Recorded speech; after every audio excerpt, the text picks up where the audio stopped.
10 o'clock, and so I call the meeting to order. Pledge of allegiance to the Constitution. Pledge allegiance to the flag of the United States of America and to the republic for which it stands, one nation, under God, indivisible, with liberty and justice for all.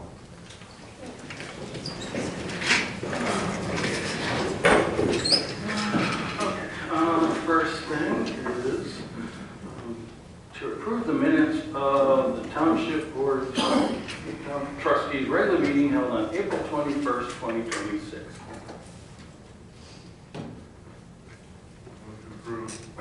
I'll move to approve as presented. A second. Okay, any discussion?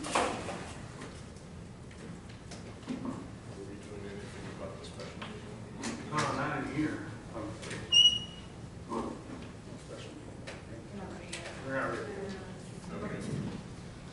Okay, so all in favor? Aye. Okay, supervisor's remarks. So first I would like to thank everyone who's coming out today and who came out last Tuesday. So last Tuesday, I think it went really well considering how contentious like some of the subject matter is. So I just asked for tonight that we continue. So I understand there's many ways to say things. If you have comments about certain matters of the agenda, please don't do personal attacks. Just be respectful, consider it, and we will be the same. And so that's about it. We do have a lot to go through, so I think that's good enough. Okay, thank you. All right, approval of agenda.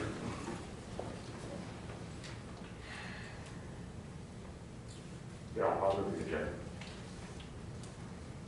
Support. Okay, discussion. Okay, not hearing any. All in favor? Aye. Opposed? Okay, thank you. All right. Presentation by Senator Stu Shink.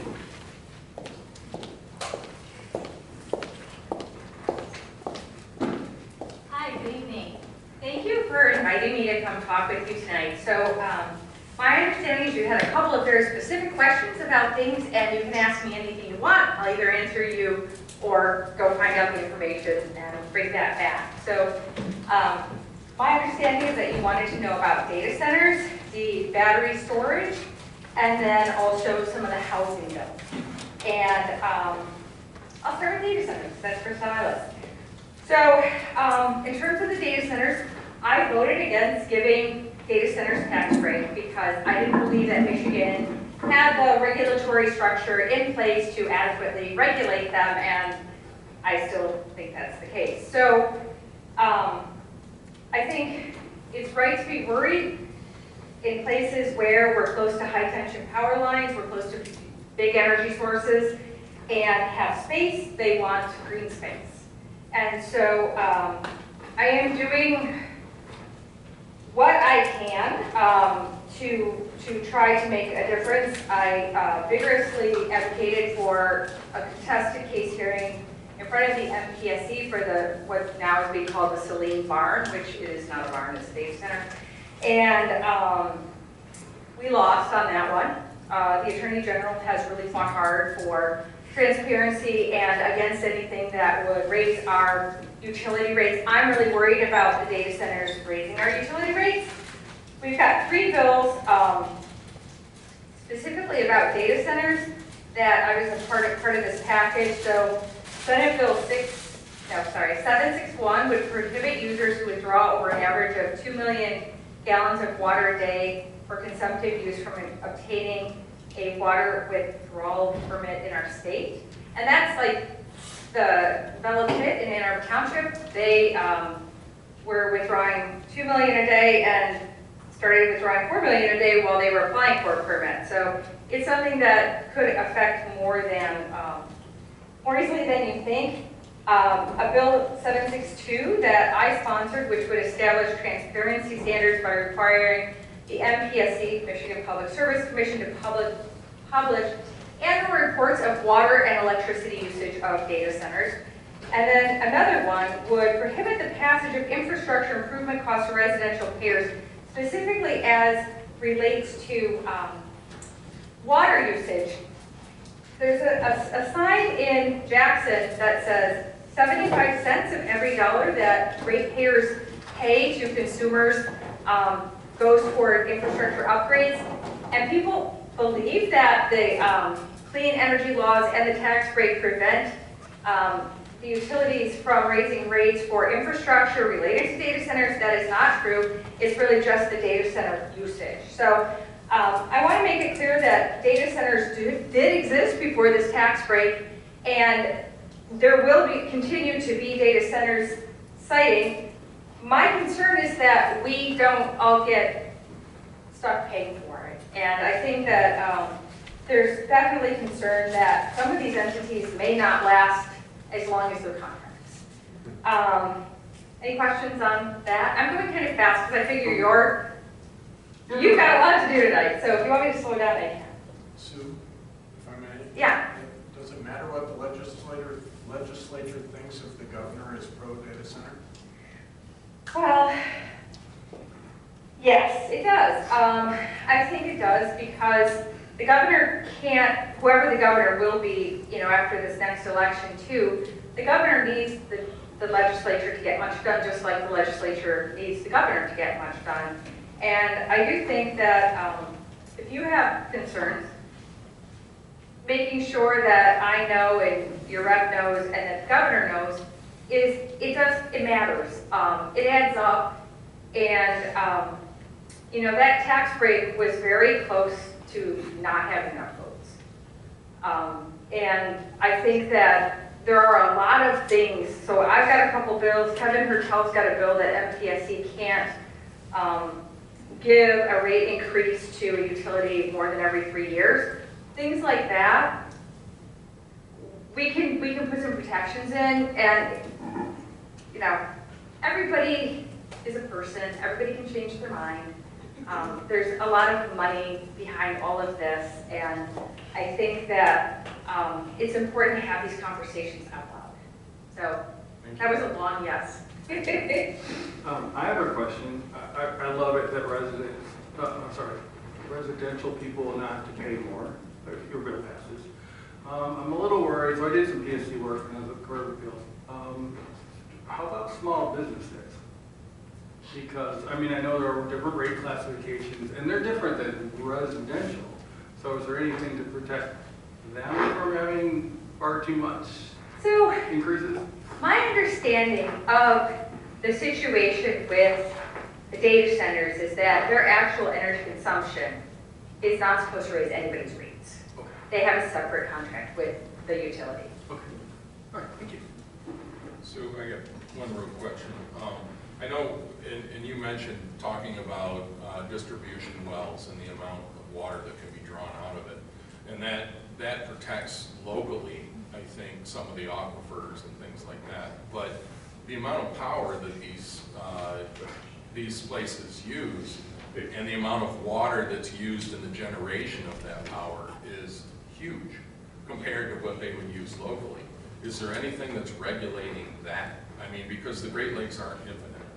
No, I think one of the things everybody should understand is that just the Saline data center itself would take more, like I think 2 times the city of Detroit, and I'm a little rusty on those figures and I don't have them right here, but it's huge. It's like there are at least 10 or 11, and this was a couple weeks ago, proposed, and they, it's like 16 times the amount of electricity we use today. And so I just want to make it clear, my concern, well, I get all excited, I start to sound like Debbie Dingle, but anyway, my concern isn't so much like a single data center, although I would say that the Attorney General was concerned about the size of the Saline one, because it's not just like one of the 50 existing data centers we already have here that we don't really notice. It's huge. It's more electricity usage than the city of Detroit. and then I don't remember exactly how many gallons of water. And we can be charged for the cost of the infrastructure upgrades going to the data center because we share some of those. And so I'm also very much for infrastructure upgrades, but I think people need to understand that there's nuance, and in the nuance, there's a lot of wiggle room for some users that are so big that the Attorney General believes that one of them going belly up without having completed their contractual responsibilities could cause significant financial harm to our state such that we would all be struggling to pay for it for a very long time. And so I think my understanding, and this is me going off a little from what you said, going off, of course, from your question, my concern is that Michigan is a place where we are trying to find, like, how do we make sure we're funding schools adequately? How do we find enough money to fund the roads? And it's great to have new tax base coming in. The worry that I have is the environmental damage, the cost to people for the upgrades, and then what if one of them goes belly up? And I have a friend who's always sending me tech articles where actual, people in the tech industry are talking about they're not sure how strong these companies really are. And so I am very concerned, and I think it's important for all of us to make sure that we're aware. The other thing is the Michigan Strategic Fund said that any data center that uses clean energy gets a tax break, right? So there's some requirements around that. But the problem that I have in believing that has teeth is that in the clean energy law, there are off-ramps for any utility that, because of the demand, cannot meet the demand with the clean energy that's required in the clean energy laws. And the Michigan Strategic Fund has said that any data center getting their electricity from a utility that is compliant with the clean energy laws is using clean energy, and so then qualifies for the tax break. Now, it sounds kind of circular, and I think it is. It hasn't been tested, right? So, we may come to a place where that's tested. My reading of it is that as long as the utility is getting their electricity, as long as the data center is getting their electricity from a utility that is attempting to comply and maybe has to use an off-ramp because the power usage is so high that the amount of clean energy going into what is supposed to be, all clean energy could be quite low. So it's pretty clear where I am. I don't think that our state should be betting our future on this without a whole bunch more protections. My colleagues are working on some, I'm working on some, and I think that if we have those protections, then people can say, okay, we don't have to worry about it. But until we have those protections, I think we do. Okay. So how do you think it's all going to play out as far as zoning compliance goes? Is it going to stay at the local level? This has always seemed to me as a right one to get preempted. I agree. So all of these are really controversial issues, right? You know this. There is an 11-bill package that would essentially take zoning away from local officials and those of our neighbors who make those decisions for us, that we choose to make those decisions for us. And I think most of you probably know that I got into politics around land use, and was a township trustee in your next door neighbor in Webster Township. I think that these bills are really bad bills, and I'm really concerned about them. They would give a 60-day shot clock when somebody comes in for a rezoning, and you can ask for things, but you've got 60 days to make a decision. It's beyond disrespectful. And then it just doesn't really get any better from there. So the big concern I have is that there are township officials across my district, no township official has said this is a good idea, this works for us. And I stood with people from across the state, Mayor Saginaw, Clinton Township Supervisor, Macomb Township Supervisor, all saying, hey, look, we're working really hard on housing. This this makes it worse. It doesn't help us. Like, Clinton Township had like 4,500 units coming online, like they're approved, they're coming.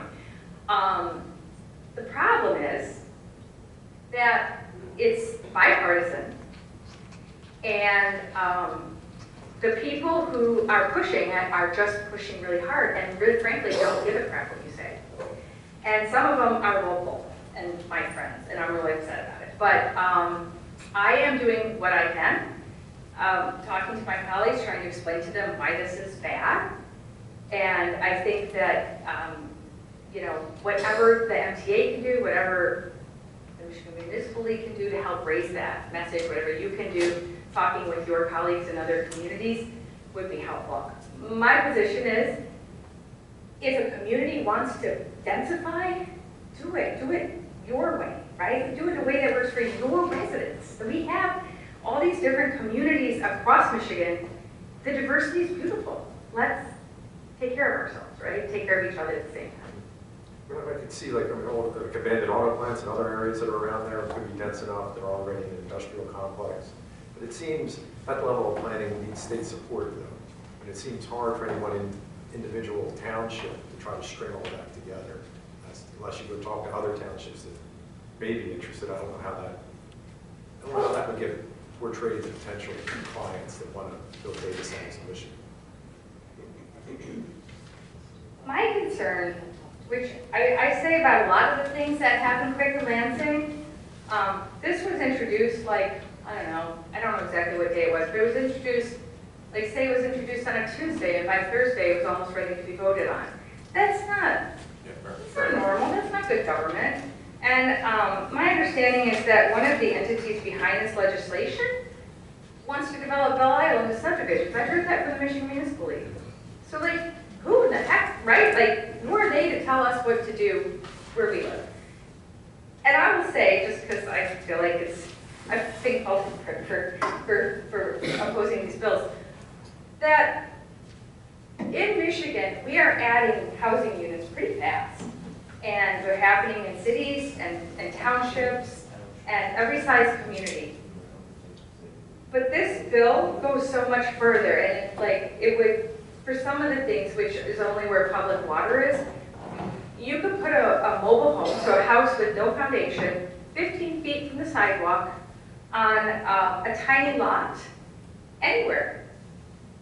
And I think that's not, mobile homes are okay in a lot of circumstances, but they don't last, they're hard to heat, and ultimately they're more expensive than a real house.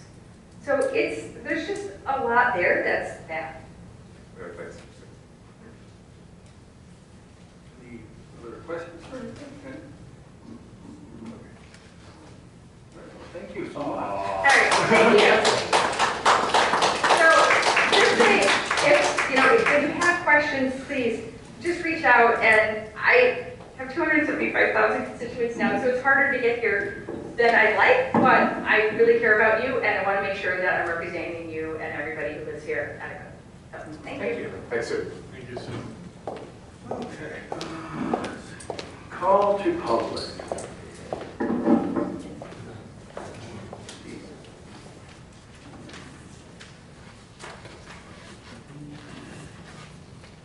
Good evening. My name is Steve Bemis. You will see my name in your packet near the end.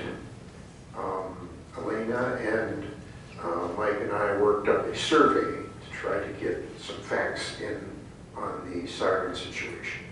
So I appreciate your attention to our wonderful survey, and I just wanted to make sure you knew who I was, name and face, and thanks for your efforts. Hey, Steve. Steve, what's your address? 6500 Jennings Road, Thank you. 48105, Ann Arbor. I just needed the first word. Thanks. Thank you. Okay. Next, please.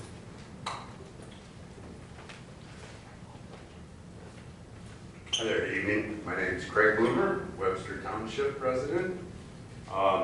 Great comments from Senator Shink on the data centers. I certainly agree with the things you said, and there are big problems in data centers. But the comment I wanted to make to this group was the battery energy storage systems and the moratorium on those here. And so, like she described, there's big problems with data centers, but when it comes to battery energy storage systems, they're a completely different kettle of fish. So, you know, whereas in data centers, you're talking about massive energy consumption, battery storage systems are negligible energy consumption. When you're talking about massive water consumption in the data center, battery storage systems, negligible water consumption. Land usage, you know, very big battery systems, maybe 10 acres or less, that's huge. We don't even have any of those big in Michigan today.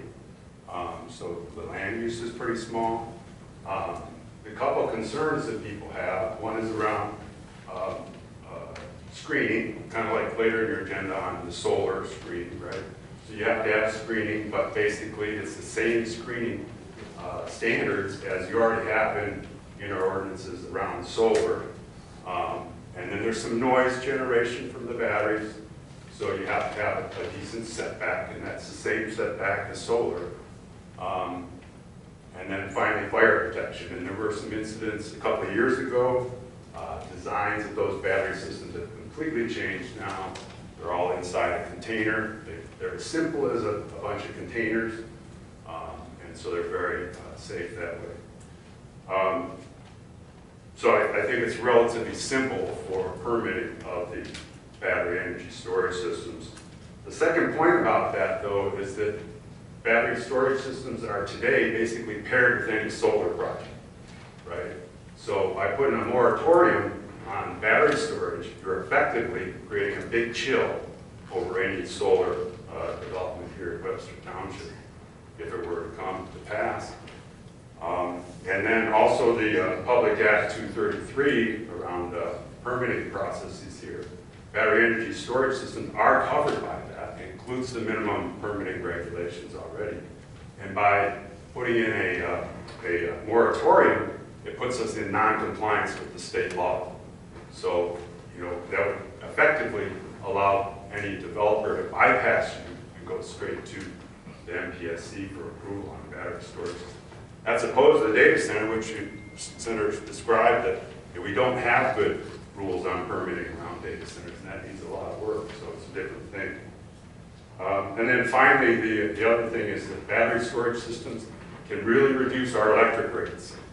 I'll make one comment on the Saline Township data center that I put in a letter to editor for Sun Time News. All the profit for those batteries are going straight back to Oracle.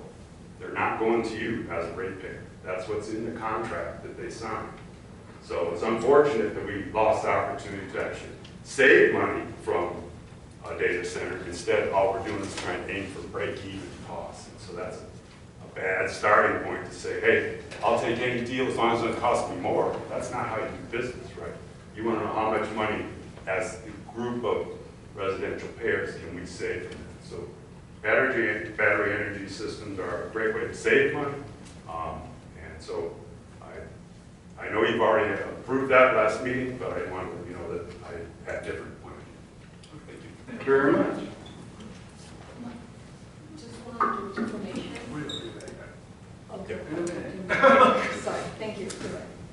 Go ahead. Okay. Peter. Good evening, Peter Stevens, 7500 Trotters Lane.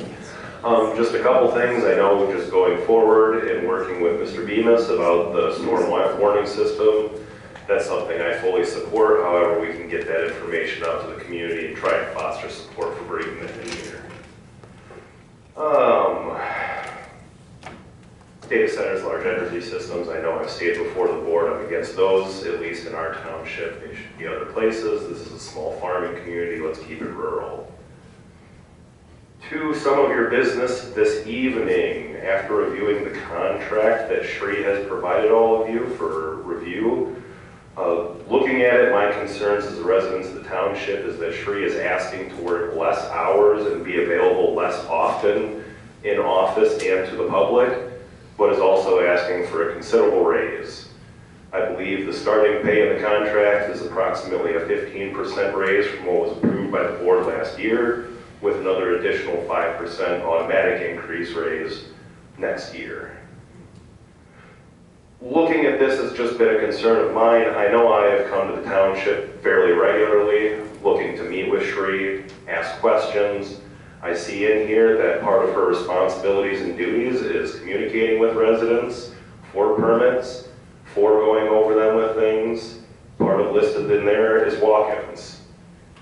Knowing that essentially residents are scheduled for an hour block of time, reading the schedule that's been proposed here, I see that at most, Shree would be meeting with approximately 8 residents per week. Also of concern there is, unless I'm reading it incorrectly, absolutely no opportunity for residents to meet Shree in the morning if those are the only hours available to them.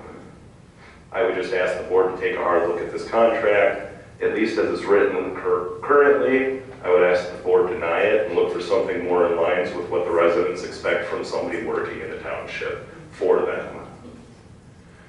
Moving on to your draft enforcement policy, it's quite clear to me, at least, that in this policy, the board is very much intentionally moving towards active enforcement. The way that this is written, anybody working for the township, anybody on the board, the assessor, the zoning enforcement officer, really anybody could make an anonymous submission complaint about something they see in the township and have that taken up. Now, in the past, the township has expressed to its residents very much that they enjoy being a passive enforcement, where if they get a complaint from a resident about something going on, they will do something about it. But seeing this now, I can't help but think that someone from the township could now drive around looking for some kind of issue that they think is a potential issue and make a complaint. Now, the final part of that, while I disagree with the use of active enforcement in the township, my other concern in that is that, at least as far as my understanding of township policy is concerned, the zoning enforcement officer is going on to private property without informing residents that they are doing so. It's my understanding, at least according to MCL, Michigan compiled law, that any government official entering private property should go to the front door and announce themselves. If no one is home, leave and come back another time. I am concerned that a zoning enforcement officer would be breaching the Fourth Amendment of the Constitution, which ensures us all constitutional rights to privacy on our property, by just traveling around on people's property while doing a zoning enforcement review. I believe in this document you're reviewing for the enforcement policy, there should be clear language about how the enforcement officer is going to be entering private property when conducting their businesses, or when conducting their business. Thank you. Thank you, Peter. Anyone else?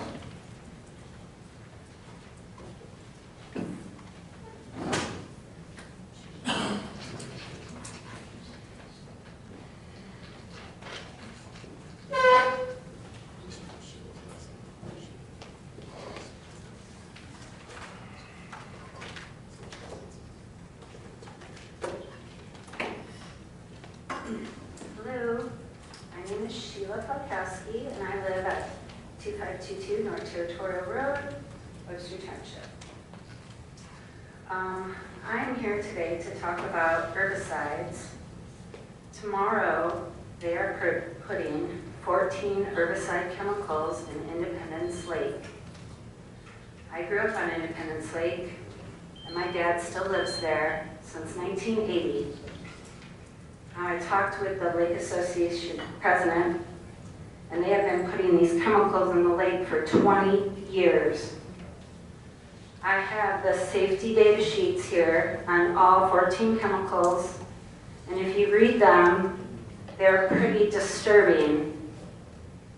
Now, I really care about the health of the people on the lake, the people that come to the park, the wildlife, the aquatic life, the eagles that fish on our lake. when I read the safety data sheets, every single one says it's toxic to aquatic life. Now, our lake drains into the Arms Creek and then into the Huron River, which 85% of Ann Arbor uses for their drinking water. Almost all of these chemicals say they contaminate groundwater. So in 20 years of using these chemicals, have they contaminated our groundwater yet?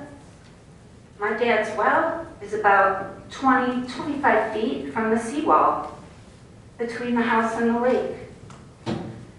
Many people have old, shallow wells very close to the lake. I'm currently getting his water tested because I found a lab that actually will test for these chemicals. I called a company that will come out and manually pull the weeds like we used to do back in the day. They said that using chemicals over time not only contaminates our drinking water, but creates so much dead vegetation that creates layers of muck from the decomposition of the plants. And now you have a new problem from the muck. You start suffocating the lake. You suffocate the fish. Another problem. When are we going to stop doing this? When are we going to realize that this is not a convenience to use chemicals? We are creating so many problems. And once the chemicals are in our drinking water, there's nothing we can do. And Webster Township is going to be known for contaminated drinking water. Everyone on the lake has cancer, and I'm not joking. Both my parents got it the same year, and my mom didn't survive. We got the lake, we got the county park. They contribute. Can't we get some grants? Can't we get them to pay for some manual weed pulling? When I talked to this company, they said they'd come out and get a free estimate for the whole lake. And they said their prices are very comparable to the chemical treatment. So just some highlights of these chemical safety data sheets.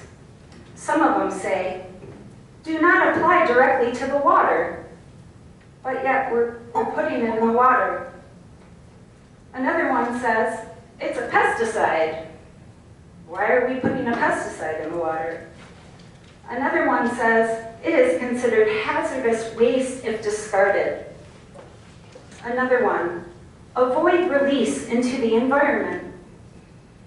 Another one, some say the toxicology properties have not been thoroughly investigated of this chemical, but we're putting it in the water. Almost all of them say toxic to aquatic life with long-lasting effects.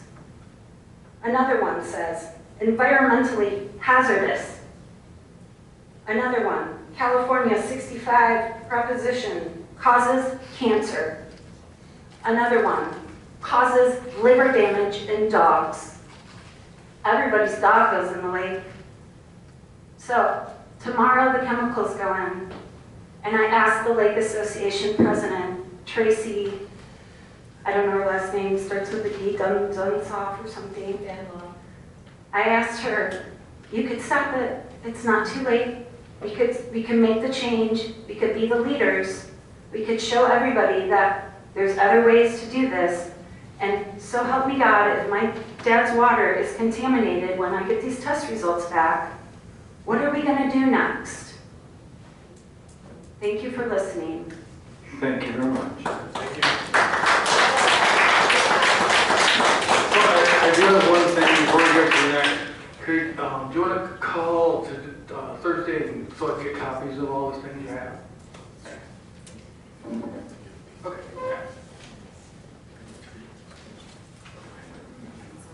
Hi. Good evening. I hope everyone's well tonight. I'm Leslie Anzika Goff. I live on 8010 Base Lake Drive. And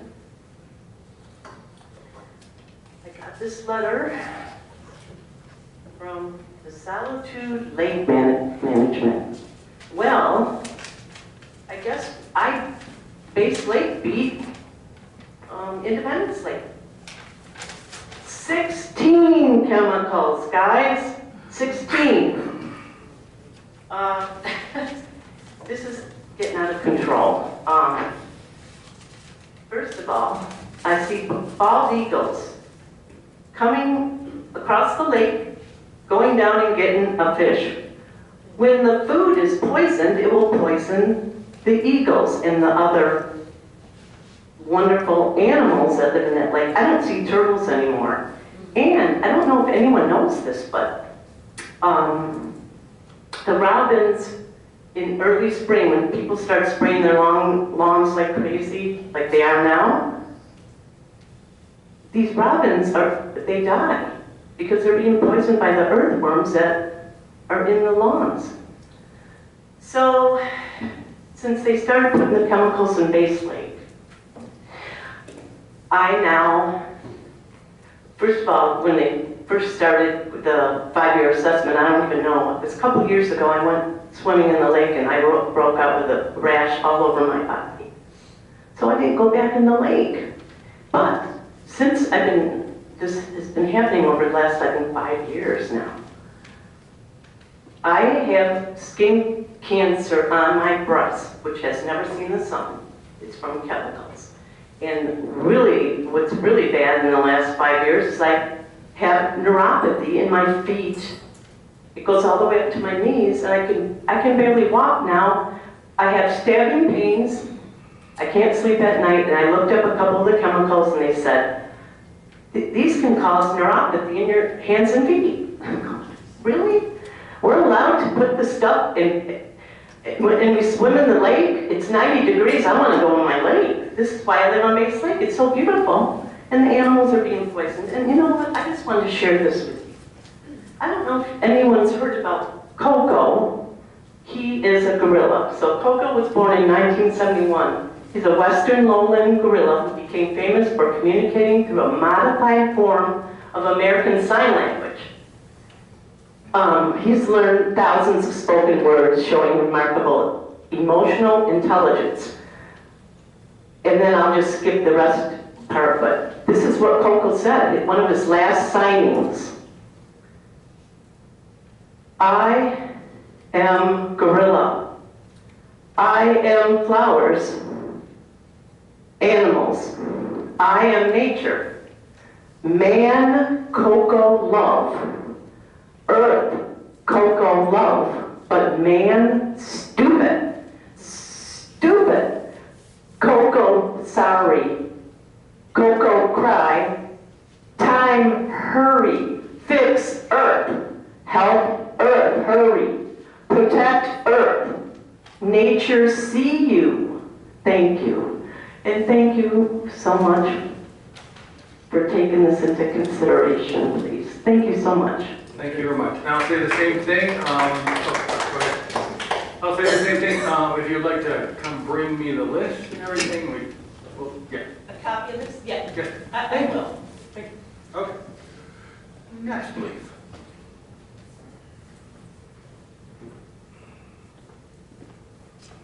Good evening. I used to live on Base Lake for 20 years, and my concern with the dumping of the chemicals in the lake, it's pretty warranted. Years ago, when they dumped the chemicals in the lake, my skin burned for about 30 days. 2 days, I was almost blind from taking a shower from the water that, you know, I mean, everyone has wells out there.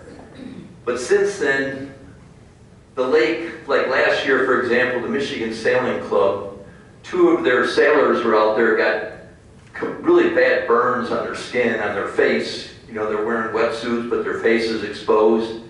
It's just bad what's going into the lake, and it's getting worse and worse. And this stuff, years ago when I had that problem with the water and from the shower and I was experiencing, I looked on the internet at that point and I just checked out, you know, the health of the people on the south side of Baseline Lake. And 47 people had cancer. Okay, 47 people. I can't get that information anymore because most of it's hidden and it's cloaked over where people can't really get that information anymore. Of those 47 people, I already know of 8 of them that have died within the last 6 or 7 years. Now this is getting worse and worse in the lake, and when the letter says, we're here to restore the balance to the lake, they're not restoring the balance. These chemicals are all highly toxic, and it's killing the aquatic life, it's killing the people. It says in the Bible, woe unto those who call truth a lie and the lie a truth. We're at a place right now where things are being touted as being healthy, acceptable, balanced. These are not true words. These are just words. There's no backing to this. The people are being killed. And if we don't stand up for something, you know what? What I really need is all of y'all's addresses and phone numbers. So if you're the ones that are given the go-ahead on this, so when the suing comes, someone knows who to come and sue. Because right now, the people are being threatened. They're being charged, money taken out of their taxes, thousands of dollars to put these chemicals in the lake. There's no restoring of balance. They're taken away. This isn't a swimming pool or a chemical processing plant. The animals are disappearing. The birds are almost gone completely off the lake. Hardly any birds on the lake anymore. It's not right. Please, if you have any pull or anything here, please oppose this, because it's injuring and it's hurting and it's killing people, animals, the nature. Please. Thank you. Thank you very much. Okay, anyone else, please? Anyone else, please?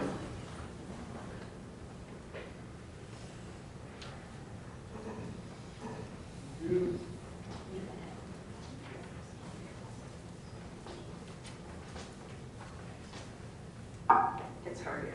Okay. I like what you had to say. And Senator, I couldn't have put it better. Thank you. And Sheila, you always come with the receipts. Thank you very much. And the woman from Base Lake. So, I'm saying, should we trust these companies that only have money as their priority? Okay? And is it really too hard to talk to another township and make alliances? In Dexter, we have Civil War heroes. We even have one that has a witness tree in Gettysburg. And we have a lot of war heroes. We have to stand up for our environment. And so, don't y'all want to be a part of the solution of the ripple effect, the butterfly effect? Every time these friggin' companies ruin a town, people are left high and dry, because companies are like, oh, here's a few million, we're done, and everybody's like, we have no home. A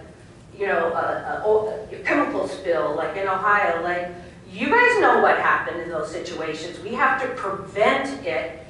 We all live here. This is all our precious environment that we share together. So we all have it in our best interest to do what we can so we can say we did something. I recently paid a visit to the burial ground of several of our founding fathers in Boston. And so at John Hancock's grave, John Hancock, there's an inscription in Latin, Obsta Principis, I don't know how to say that, but it says, resist the beginnings. You don't wait till they set up shop and they have all the permits and you can't do anything. You make the rules so they can't come in and mess up our environment. An ounce of prevention is worth a pound of cure. Thank you. Thank you very much. Next, please.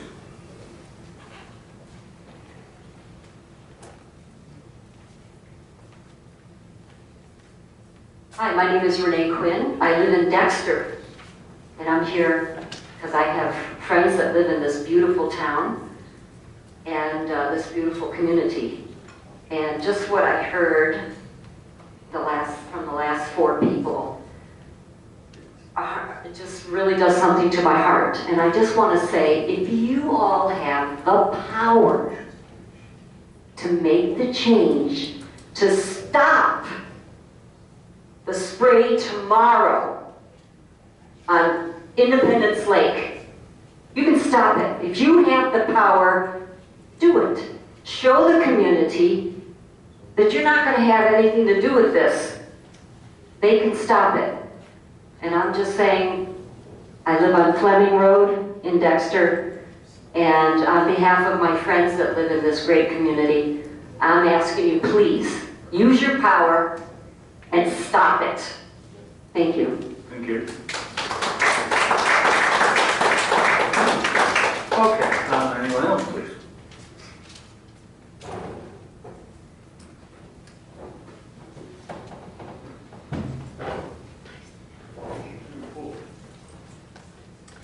I'll just look at 6700 Mass Road. I'm going to talk regarding your contract renewal for Shree. I've been in the planning commission for 25 years. Seen many zoning administrators come and go. They've ranged from mediocre to awful. The last 4 years, we've had an excellent zoning administrator. I'm not going to talk about salary, what she's supposed to do, let you guys do that. I'm just going to let you remind you, there's a lot of zoning ordinances we're changing and create, one being the data center, the battery storage units, and large solar arrays. And I know those are controlled by the state, we still have to do something with those. And there's many others. You've got the road ordinance, and you know. So whatever you can do to continue, when you change zoning administrators, there's a lot of learning that goes on, and that happened with Shree.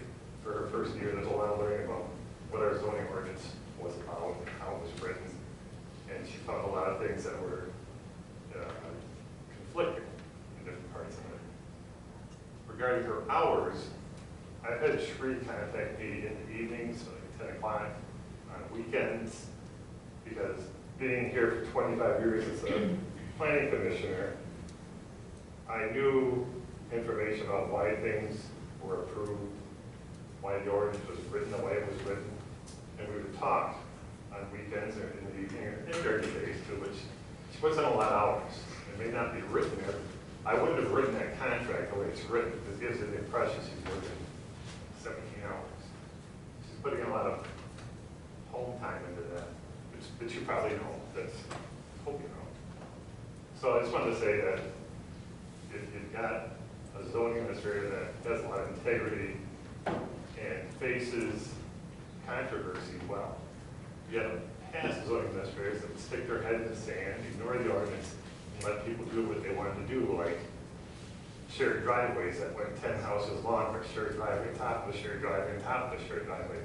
That was all against the ordinance, and that's why you are where you are today with all the private road stuff. That's all I'll say for now. Right? Thanks, Paul. Okay, anyone else, please?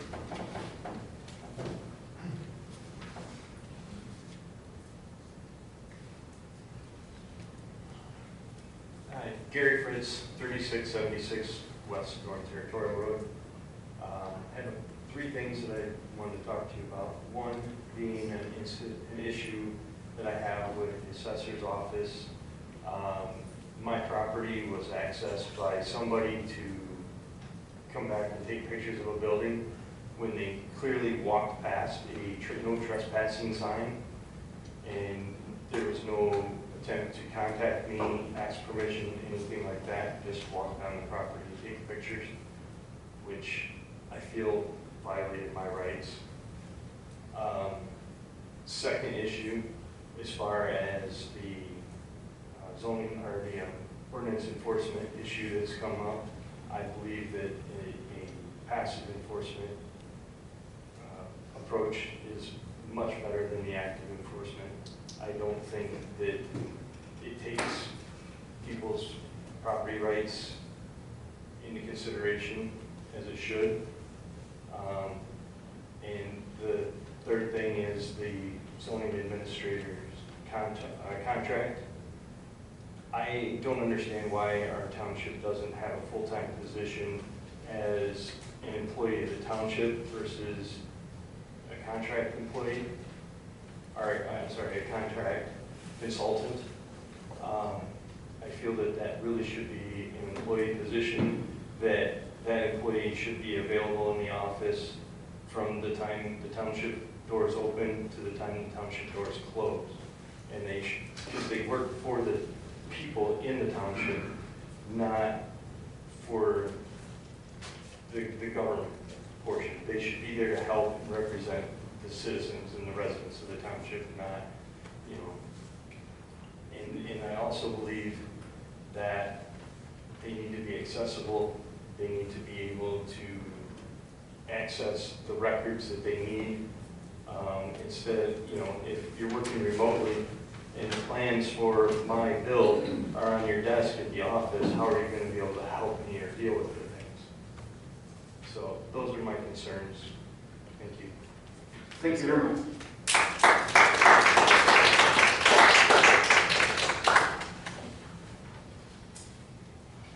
Okay, next. Okay. You guys have heard from me before.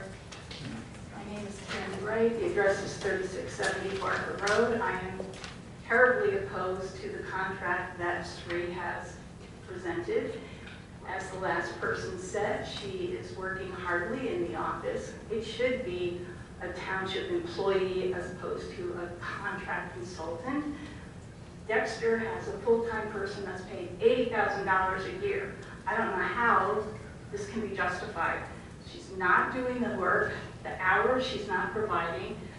The legal expenses that were incurred last year were unbelievable. And I sat here a number of meetings watching you go over every line in the budget, and you quibbled about $1,000 for an increase in somebody's salary, and you're not even batting an eye about this. So I please consider postponing this, not renewing it, and if you do renew it, you guys are going to be up for re-election, and you're going to have to pay, you're going to have to justify what's been going on in this township where we have not gotten service from the planning, and her contract doesn't even include zoning.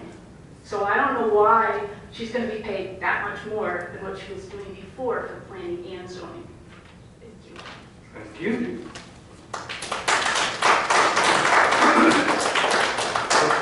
Next, please.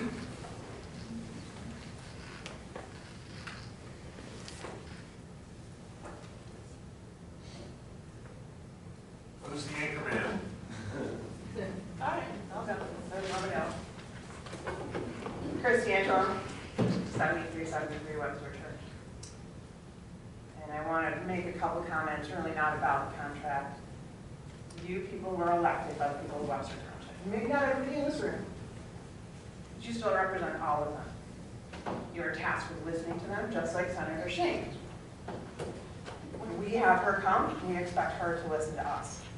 When we say we don't want data centers, we would hope that she would vote, hey, local control matters, because she didn't vote for local control when we're talking about things like big wind and big solar. But we want her to listen to us on data centers. And the people who are sitting in this room expect you to listen to them. You are voting on our behalf. We don't want her to go back to Lansing and go, oh, I don't care what Webster Township says. We don't want what's happening in Washington, D.C., where they don't listen to the people. You had a lot of interest and a lot of comments about your animal ordinance, about your road ordinance, lots of comments about the zoning administrator and planning contract. You'll have a lot of comments about solar panels and accessory structures, I'm sure. You're tasked with listening to the people. Whether they send you an email, whether they just talk to you on the street, whether they come here in this room. Just like Sue Shink, we want you to listen to the people.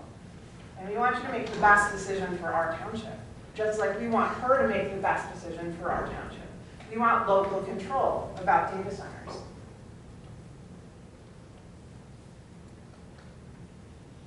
We want people in the office to be able to answer the question. So while I disagree with an independent contractor who's going to be working 11 hours face-to-face with the public, when this township is open 32 hours a week, Because I'm not counting Fridays, because if you don't have somebody here that can actually get a contract, get a piece of paper, or a permit, or anything else, or make a phone call and actually transfer that phone call, I don't count those hours. People need to be able to get in touch with the people who work for the township. They need to be able to get their things done. They need to be able to get their permits in a timely manner. And we need you to be able to listen to what's best for the Webster Township residents, whether you like me or not. You're tasked with that. Because we don't want Webster Township to be like Washington, D.C. We don't want Webster Township to be like the state, ignoring the fact that we, Webster, may or may not have good places for big wind and big solar. But this board has another problem. You have residents who are afraid to come and actually speak. People shouldn't have to worry about retaliation because you're going to slow their permits down, because you're going to have to make them jump through extra hoops, they're going to be denied their actual request, they're going to be charged double for their permit fees, or their zoning administration appeals. We don't want, the people don't want you coming after them for enforcement actions. Any more than the American public doesn't want to show, shouldn't be able to show up to an actual protest because they're afraid ICE is going to come back and attack or grab their children off the side of the road. The enforcement actions that are happening at the federal level shouldn't be something that's happening here. We need to be able to make sure that there's no feeling from the public that you're retaliating against people. And that's a problem, because people say it. They say that you don't listen. They say that you're not responsive. They say that you don't care and you've already made up your mind on what you want to do. And I think that that's quashing people's First Amendment freedom of speech. I shouldn't have to be worried about coming to this board because you're going to attack my husband. That's wrong. There's no reason you should ever do that. I'm an individual, and I have a First Amendment right to be here and speak. And I shouldn't have to worry about retaliation. Any more than these people should be worried about retaliation, because you're going to come after them and look on their property and go, how many animals do you have? Or, oh gee, you might have something that's against the township ordinance, even if people haven't complained. So I have a problem with that. They don't feel like you listen. They don't feel like this is a representative government. And I hope that you all step back and actually look at the fact that you should be better than Washington, D.C. And if we can tell Sue Shink, hey, we don't want data centers, we want local control about data centers here in Webster Township, your people should also be able to say, hey, there are things that are important to us. You should look at the people who are actually taking the time to comment. You should actually ask people, what do you think? And I think that maybe this board can start shifting that political discussion at a local level so that you can help build the actual confidence in the government here on home. So thank you. Thank you.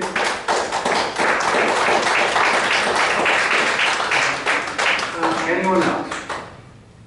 Okay, not seeing anybody. Let's see. Board response to public.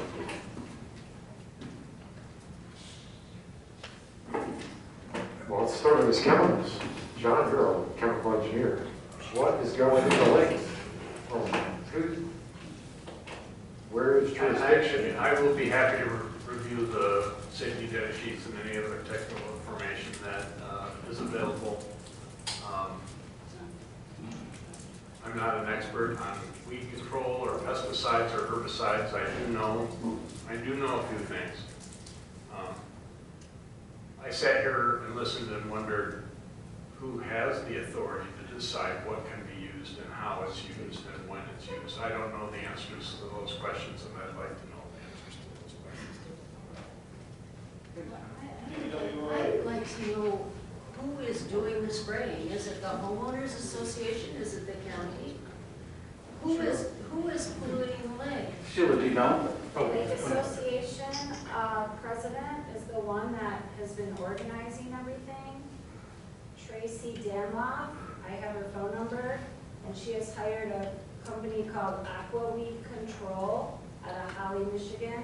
I have their phone number and the guy in charge. Does, Yeah, if I may. Sheila, I had the privilege to attend a potluck at the lake in 2016 where I witnessed personally every one of the households on the lake contribute money to pay for the weed control. They all did it voluntarily. Nobody was imposing it on them. May I speak quick, just to fill in? No, sorry. Okay, because we have aqua weed control in our subdivision. Okay, yeah, sorry. There will be another public comment at the end, and we will listen. We will talk. There is a state license that you have to get. Okay, thank you. Any other board comment? So I'm going to say something about the last thing. Okay, let me just start with, someone had requested tonight, because some of the stuff is, I mean, obviously you guys are all super calm, but some of the stuff can be looked at as very contentious enforcement policy. I've been asked if I thought we should have a sheriff deputy here tonight. I told that person I am vehemently opposed to that. I've met the sheriff, the undersheriff, a lot of the deputies. They're all nice people. I think they're not scary to me. They're not, they're normal, nice people. But the idea of a uniformed police officer with a gun, no matter how nice they are, has a fact of, essentially, kind of suppressing speech. Not by what they say, but actually just by being here, right? I mean, they're a little imposing, most of them are tall, the uniforms are dark, that kind of thing. So I was vehemently opposed, and obviously we certainly didn't need one, so that's good. So I do very much believe in the free, you should be able to come and tell me anything for 3 minutes. People have yelled at me for 3 minutes. Okay, I sit here. The only thing we really ask, no swearing if you can help it, threats, be calm. What I asked you today. So I really believe in that. I really believe in, access. I mean, I listen to every resident. The reason we're even talking about sirens is because one resident in this township has brought it up, and I thought it was important. Thank you, Steve. Right? So I definitely believe in that. I also had, so there are other, you guys don't probably have them. In front of us, I've had, 6 emails about certain things that are here. Well, I had another person who happens to be associated with the township who sent me and another person a letter, not the whole board, and I was very cognizant of that person's relation to the township, and what she wanted to say was, it's opinion. It's pretty strong opinion. And I'd asked that person, so, knowing the delicate balance, what would you like me to do? Would you like me to do what I did with all the rest, put them on the table? And at first that person said yes. The person had read had listened to a radio program that basically said, people should be free to express their opinions to their governments, it's very important, all those things. And that person felt very strongly that the person's opinion be shared with the board. However, this afternoon, so that was my plan, I was going to give you all a copy. However, this afternoon, that same person called me back and said that someone else on this board basically, I don't want to use the term, let's just say gently dissuaded that person from sharing that with the rest of the board. I do not find that appropriate at all. I don't. That is not I mean, I understand, I did exactly what the person wanted because it was that person's comments. I do not like it. People have told me personally they are afraid of retaliation from us. Obviously, I'm pretty sure that every person on this board thinks that's horrible, right? So, so I just want you to know that, you know, if anyone doesn't feel comfortable coming to the whole board, I'm always here. I mean, we're always here, right? Come to any one of us, we're here. So I just wanted to say that that's very important to me. So I hope that all of you people forever feel comfortable enough to tell us when you think we're doing something wrong. I work for you. I don't work for the government. The way I look at my role is the people of the township hired me to do this job as best as I know how, and I keep trying to do that. I'm sure everyone else here does too. So I'm pretty sure, so I would hope that we don't actually have that kind of feeling in the township. So that's all I'm going to say about that. The other thing is about the, so what some of these people are talking about, so this is enforcement and assessing.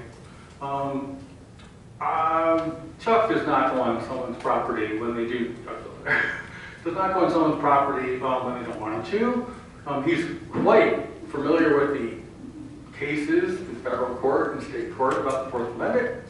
Our appraiser is a different, you never have to let an appraiser person on your property, period.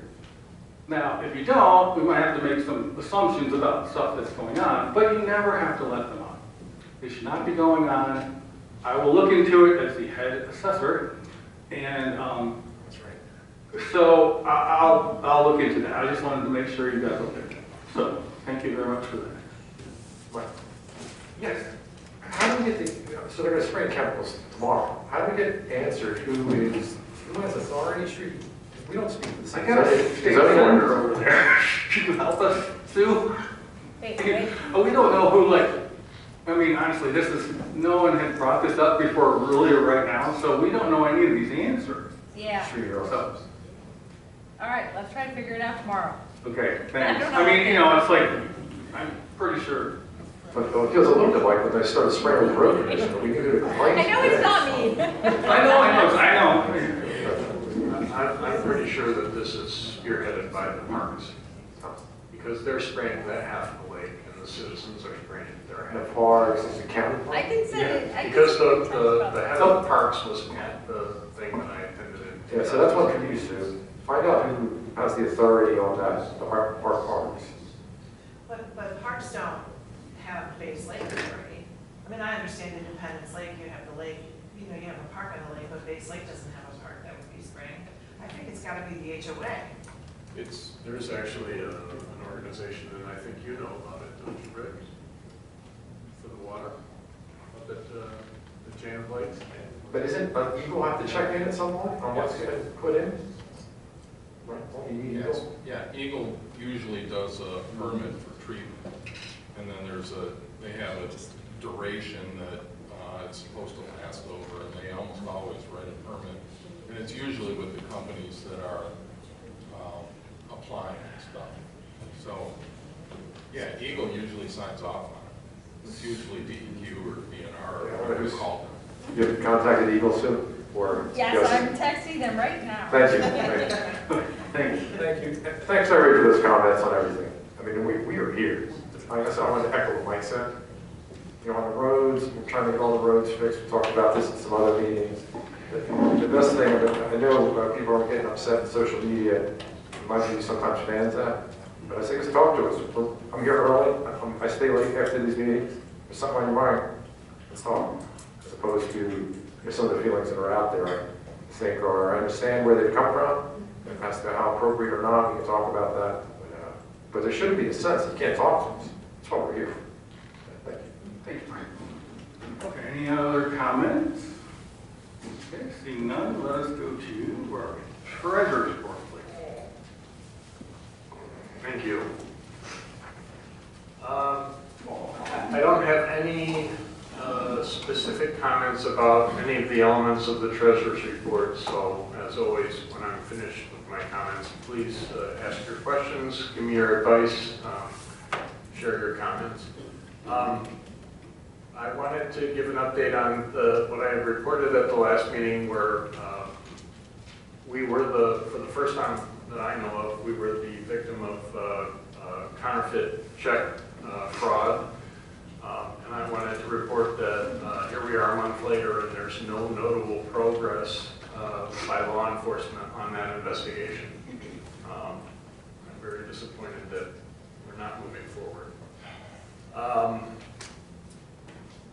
As a result of that fraud, we have now implemented a service by the bank called Check Payee Positive Pay, which is an additional layer of fraud protection. It's not the most convenient thing and it does cost money, but we have implemented that, and hopefully that will prevent at least this particular kind of fraud going forward. We did just have our field testing for our annual financial audit. That is now part of our history, and it's completed.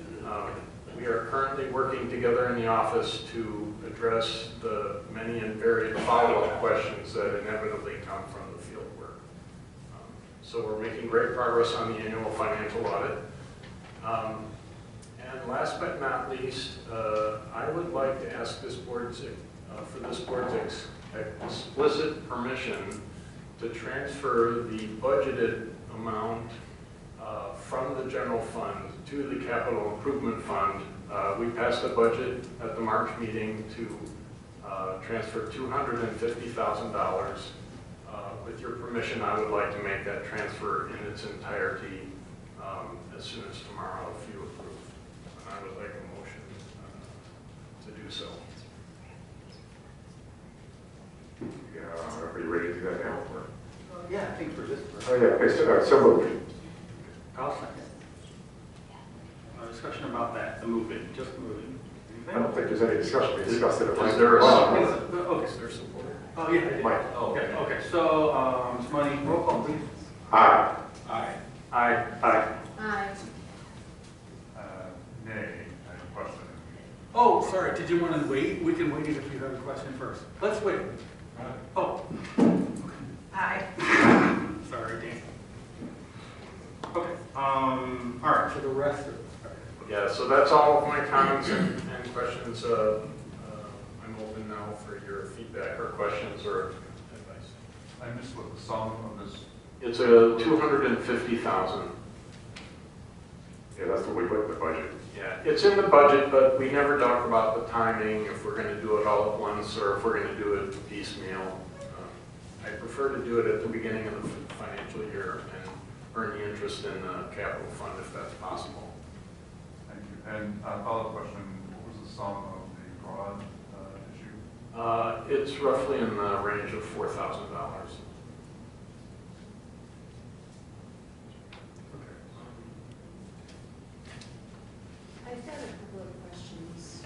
I've got a couple of questions, John, or comments, I guess.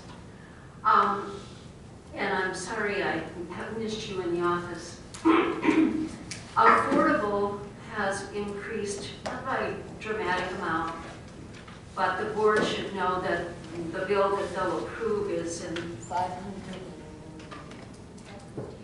$515, so it's not that much more, but just for their edification. Our phone service, it is charged, first of all, they have raised their rates to $133 per month, but we are holding that pending advice from our attorneys regarding factoring sale they've made of their receivables. So you won't see that. Unfortunately, when we finally get permission to pay it, it's going to be hundreds and hundreds of dollars. Right now, it's about $850, I believe, right now that we owe them. If you look down here, and I think this is just an oversight John and Amanda's, there's no snow removal bill that you're going to be seeing at 80 degrees, so we can nix that. No, there should be a good catch there, right? Yeah, I just think That that's... should be grass cutting now. Yeah, and that's with Mr. Heller there. And Tremor, I'm seeing that his actual, he estimates high, he estimates like 3,600 or so, but his bills tend to come in not at about 1,000. His bills tend to come in at closer to 1,500. And I know all this is minor, but again, when the board looks at bills coming through, if there are any discrepancies, we should address it. What page are you on? What page She's are you looking at the anticipated bills. Anticipated bills, it's page 12. Yeah, thank you. I don't know if there's anything else you wanted to comment on there. John, the credit card bill is dispersed. I mean, we pay it in one bill, but it's really dispersed as expenditures amongst all of the different claims against the lines that go into that. Mostly it's supplies, but sometimes it's other things like continuing education and that sort of thing. Other than that, I would like to move to accept the treasurer's report and pay the bills as amended, as well as those anticipated bills received before our next meeting, scheduled for June 16th of 2026. Or, discussion, please. Okay, money, Shelley, please. Aye. Aye. Aye. Aye. Aye. Aye. Aye. Okay, passes. Consent agenda. Excuse me? Oh, yeah, sure. I have the answer. Okay, good. Megan Von Figlio from Park says that they did contribute, and she'd be glad to talk to you about it, but you should check with the HOA first, with all due respect. Okay, thank you, sir. Yeah. Thanks, sir. Okay, so anyway, consent agenda, I don't want to pull it out, but I want to just tell you guys that in addition to the normal reports, the 2 event permits are also in this part of the agenda. And I'm just going to ask Shree, do they have everything ready? Right, I think so. She's not in charge of that. We are. Oh, you are. Oh, sorry. And yes, we did get the insurance, and the father, Father Brennan has assured us that we will have St. Joe's insurance binder if we don't already have it. They're going to update it, yeah, as soon as, before it expires. Okay. So we have everything. Yeah, what's up? I think that the short one is not, Oh, it is. He has, well, it it's is. not complete in our packet today, right? We have the insurance for the first event. Okay. The second event he is going to get insurance for. We can pull the permit if he doesn't provide the insurance. Okay. Does anyone want to pull out any of the other reports to talk about them? Yes, I just, Okay. I would like to make a comment, if appropriate, Yeah. regarding the AFD. Yes. There's no report as, I received that late, after the packet was put together. I did email that independently to every board member, so you have that. Happy to answer any questions if there are any. And then, that related to the DAFD, we anticipate, the local, negotiation group, anticipates a proposal from the city of Dexter for our next meeting, so just FYI. Thank you. Michelle? I just wanted to update, the Natural Features Committee did apply for a grant, which they received to work on the gardens in the front. Those will likely be planted before our next meeting. There is discussion about how, in the grant, we agreed to pay for the compost and whatever needed to be done to mitigate the dirt, and they have agreed that it needs some compost, it's not in great shape. There's also been discussion about putting fences around that, and so there might be a cost for that. And and maybe some mesh inside those fences to prevent animals from getting in. In addition to that, once it's completed, we'll have to think about maintenance, not just for those, but, you know, for the surrounding areas. And alongside that, there is a proposal being developed for the drainage issue at the fire station related to a rain garden, you know, to see what, for our, you know, for us to determine if that's how we want to maintain it or what's going on with that. But if that does become something we want to do, then that will also, you know, for a maintenance issue. So, Thank you. Okay, with that, yes, a motion please to approve the consent agenda.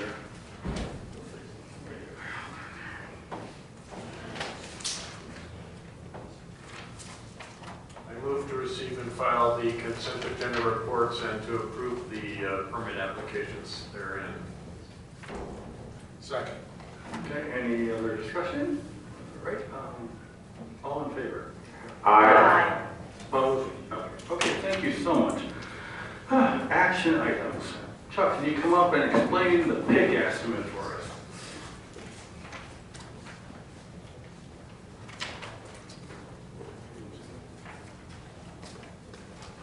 All right. So basically, this change was prompted kind of two ways. One, we got an upgrade to the alarm system that allowed us a lot of access by app and by internet access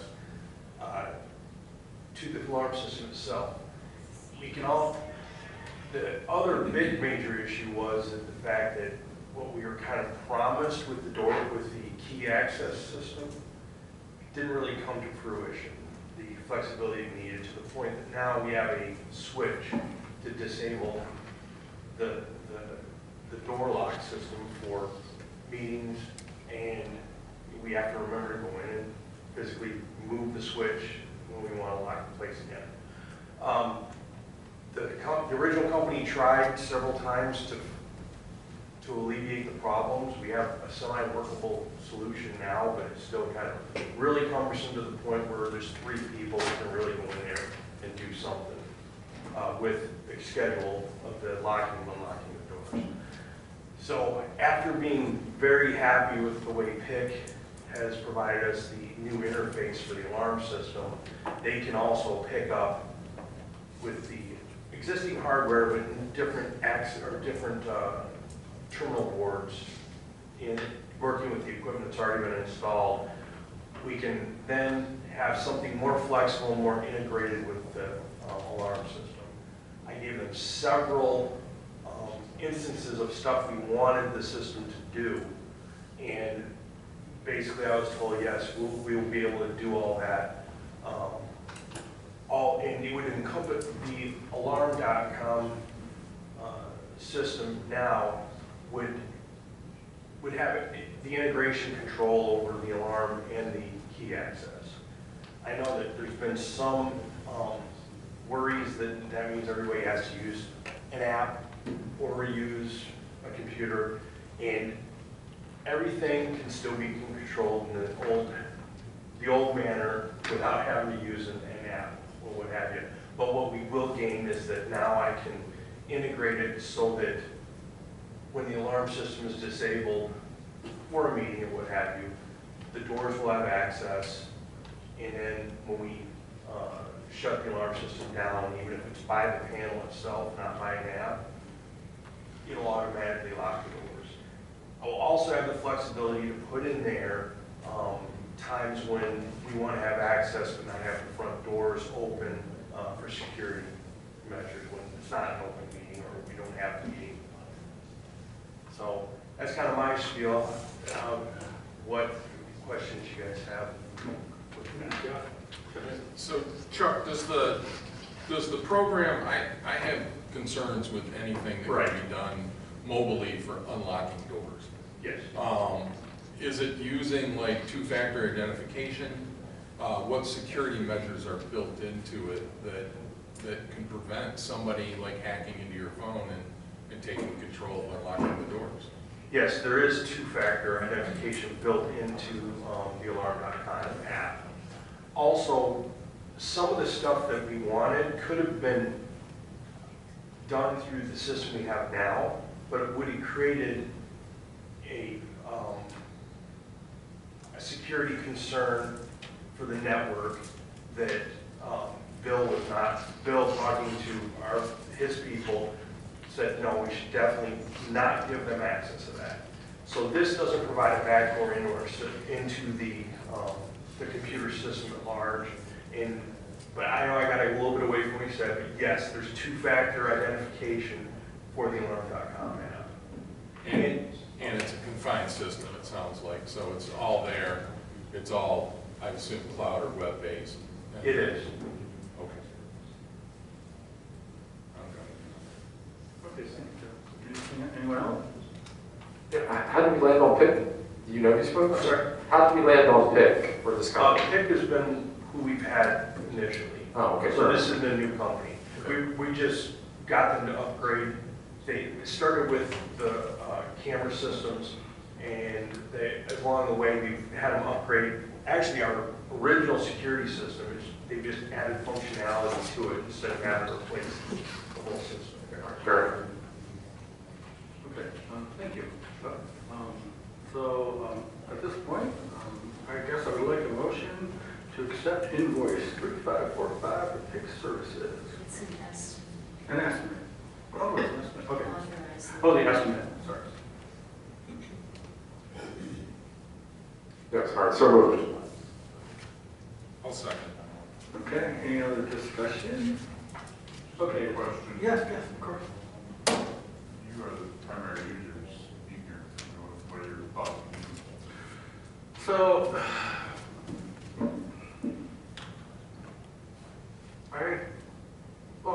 I mean, and honestly, Shelley's like one of the primary users too, because you're the one. It's kind of it's somewhat like the workaround we've had to do is a little bit frustrating and kind of hard to explain to people who, I mean, so there's not always a board member at the time in some of these things, and I do think that's kind of hard for the rest of everyone because they don't do things but once a month to try to remember. We had to put up signs saying go over to that button, not this button. It's really awkward what we have. Will this mean we don't need that weird button anymore?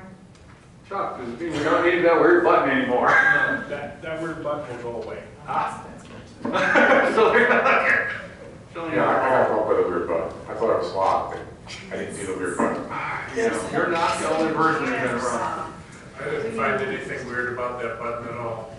There's an obvious joke right there. It's not a It's joke. very easy to forget it. That's the problem, it's the human being forgetting it. It's no different than when we used to leave and not lock the door with a physical key. It's really no different than that. Yeah, so what the button does is when you come in, like after hours or whatever, and the door stays locked. So you use your little flashing thing and you come in, the door stays locked. So I have people come into the meetings that don't work here. So they don't have access in. So I have to sit at the door and wait for everyone to show up. Or I can use this weird button that's set up behind the desk and it unlocks the door. But then before I leave, when I set the alarm, I have to move the button back so that it locks the doors again. It's not complicated, but it is easy to forget. And, so I'm still checking to make sure I did it right every time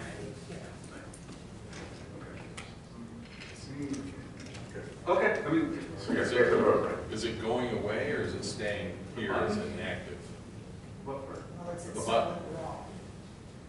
Chuck, going away. As I see it, the button's going to be going away. Okay. What's that? All right, so with that, wait, so the money. Aye. Aye.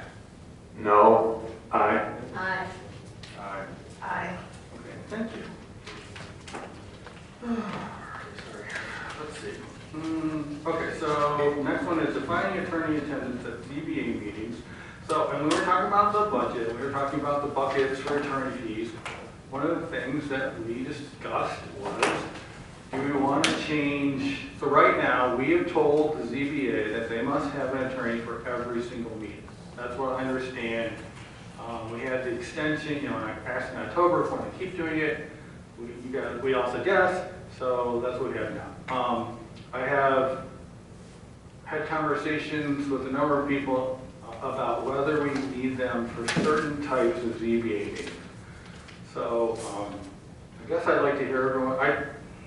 I have not heard from the ZBA itself like what they like. I mean, we have Rick, he can ask. I don't know if you've heard anything. Okay. So what do we think? Do we want to change this so that, for example, they have training sessions, they have organizational meetings or something like that. Maybe they don't need an attorney. So I just like to know if you'd like to change something. I've just been seeing sick.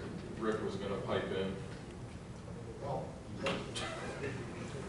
in the past, years ago, I mean, if we had a difficult situation, we had the right to request an attorney at our ZBA meetings. Some of these meetings are simple setbacks. I can't see why we need that extra expense from the township. And even at our training meetings, we've had to have an attorney there because this board says we had to. She's capable of doing training, and why do we need an attorney there? So this is some of the things that I feel that we don't need them at every meeting because some of them are simple setbacks, and I don't feel that they're actually required, but it's up to this board of, I know how it happened in the past. There was a couple of the board members didn't like the decision that we made, and so they criticized it and said that we had to have an attorney at every meeting. But this particular person that was on the board at the time that questioned that was not at the meeting to see why or how we came up with that decision. So that wasn't a fair assumption. So it's up to this board whether they think we should spend the money for every meeting or just be able to request one when we have a difficult situation. I've heard Jeff have thoughts on this in the past, so I think I'm going to agree with whatever Jeff says. Okay, Jeff. Well, I've been saying that for about a year, since I was off the ZBA, that the fact is that they were going in the right direction. I think that the decision form is very helpful, that's been developed for that, and it's a very good guideline. I don't think that the attorney is needed, like Rick was saying. I don't think they're needed most of the time. I think they're simple things. If we've got a guideline doing that, if there's something difficult coming up, that probably should be the call of the ZBA head of the ZBA or chair. And a lot of times, the blanket of having it there did mean that if there was a procedural meeting, like their quarterly, to where they weren't even hearing something, and they were voting for who was going to be the chair and vice chair and stuff like that, there had to be an attorney there. And I think that's an unneeded expense right now. Thanks, Jeff. I was going to say the original reason wasn't because we, as I recall, wasn't because we disagreed with the decision that the ZBA made. The reason was because there were people on the ZBA who were not following the ZBA guidelines. And that became a problem for us. That person is no longer on the ZBA, and we did revisit this. I want to say it was like 6 months ago, maybe a little longer, and we agreed to continue it because the chair was new, I think. The chair is definitely not the new one. And I do not think we need an attorney at administrative meetings or training. I think, though, if the ZBA wants an attorney there, we shouldn't tell them they can't have one. They know if it's a complex thing and that they're going to need support better than I do. So I want to be able to trust that they're going to make a decision, and that decision is going to be honored if they say they need an attorney. I think that's right as well. And there were some issues, so ensuring that legal counsel was there to provide guidance was essential.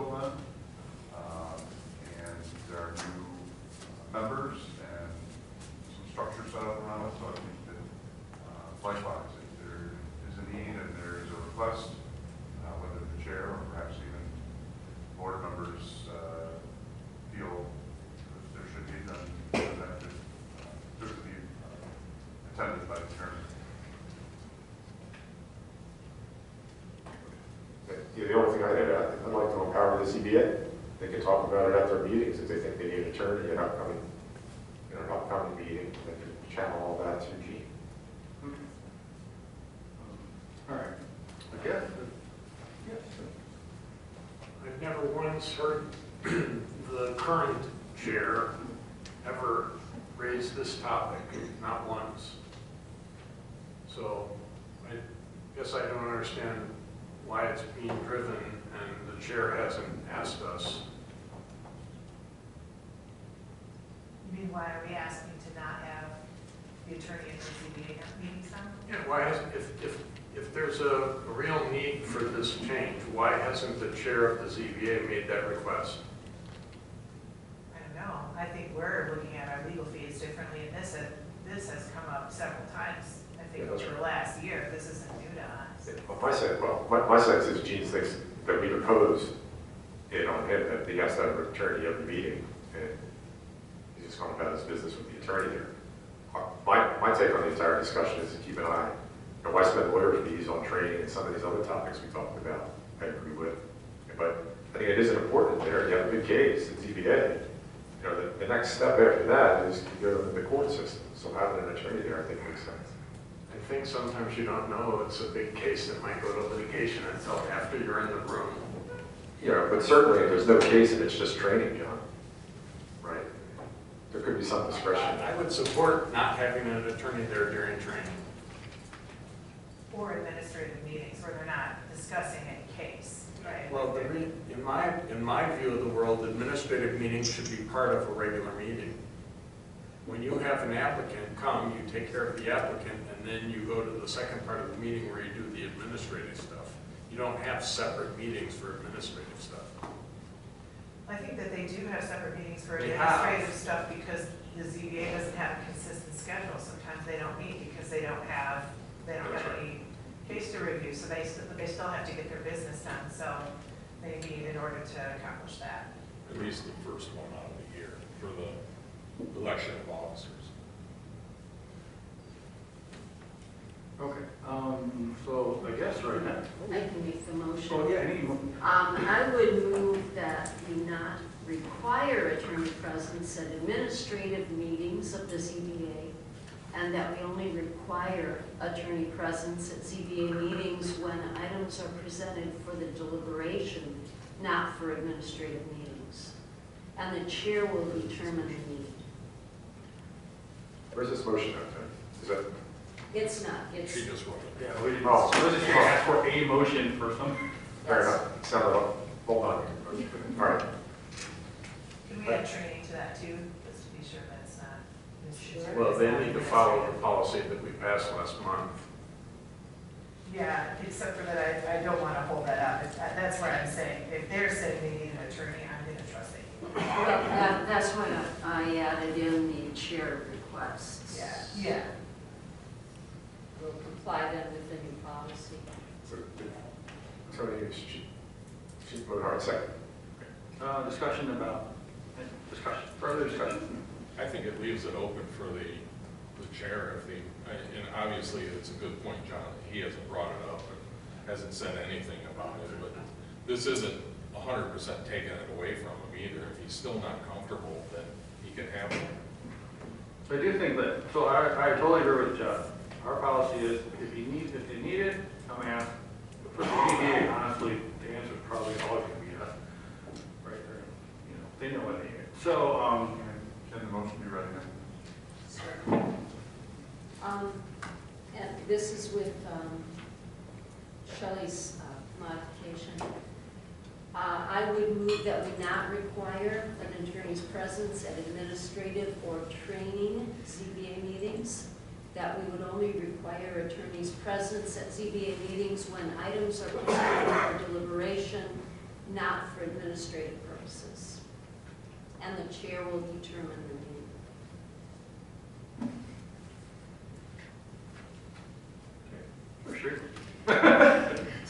point for clarification. Do I need to, I guess I need to wait for the voting, right? Because you have a motion on the table? Well, I mean, it's a discussion part, so. Okay. So when the original motion was made regarding attorney's presence at ZBA meetings, it was made through a resolution. There was a resolution document and number that was made. So are you guys amending that resolution? Or is this a resolution that's, or? Was it a resolution? Yes. Yeah, it was a one-page resolution. It has a board policy number, resolution number. So if I would recommend that maybe get a clear draft so that we repeal the old one and have this one in place. And then, So we'll postpone this then until June, Okay. and we will bring back the amendment. Okay. Okay, I withdraw the motion. All right. Okay, so we will postpone that. Thanks for pointing that out. Okay. Let's see. Okay, so this is all street amendment to zoning ordinance compliance permit procedures. I tried to project the screen before. It came up with a window that's not even open on my computer. So I don't know.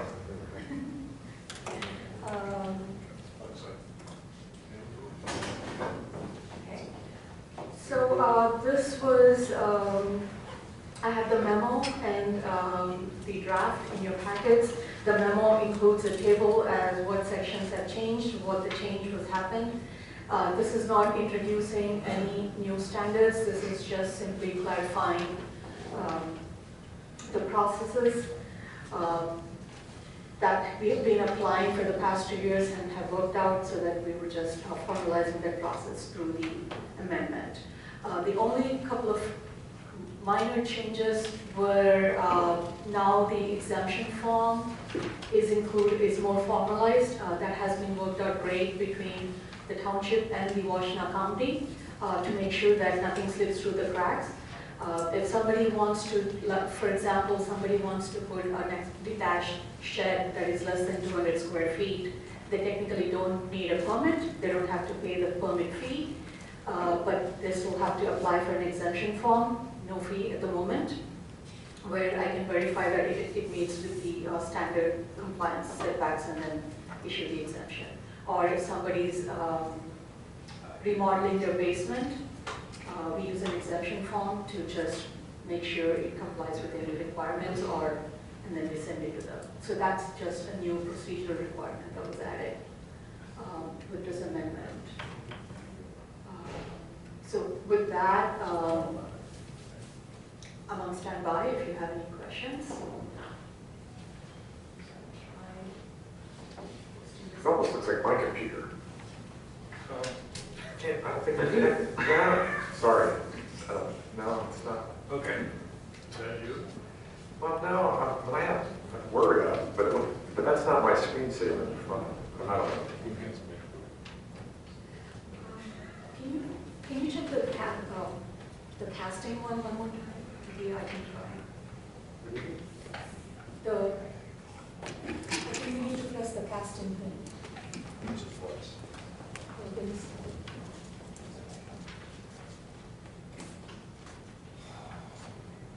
I'll try again.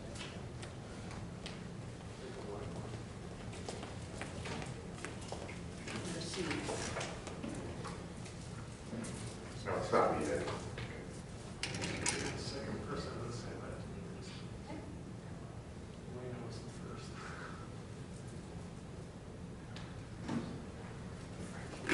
How do you, if they, just let me know how I can help with this. Can I ask a question? This is, I think, before my time. Is this something that, I'm sorry, is this something that the board asked the planning commission to review? So we did When we first started Giffords back in 2022, we did a zoning ordinance health checkup, where we just reviewed the entire ordinance and identified some situations which needed to be addressed. This is one of those recommendations, which the Planning Commission also took as one of their goals and started on.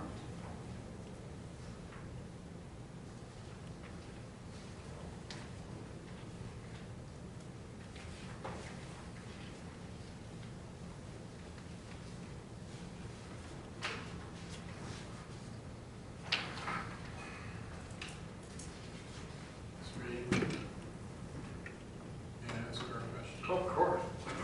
If I'm reading this correctly, this new language omits in entirety certain sections, is that correct? Yes, because the current sections are kind of over the place, so it took the language from those sections, transferred into the new ordinance and modified it. So we just, essentially in another way, we are renumbering those sections. So the content is not gone, or it is gone?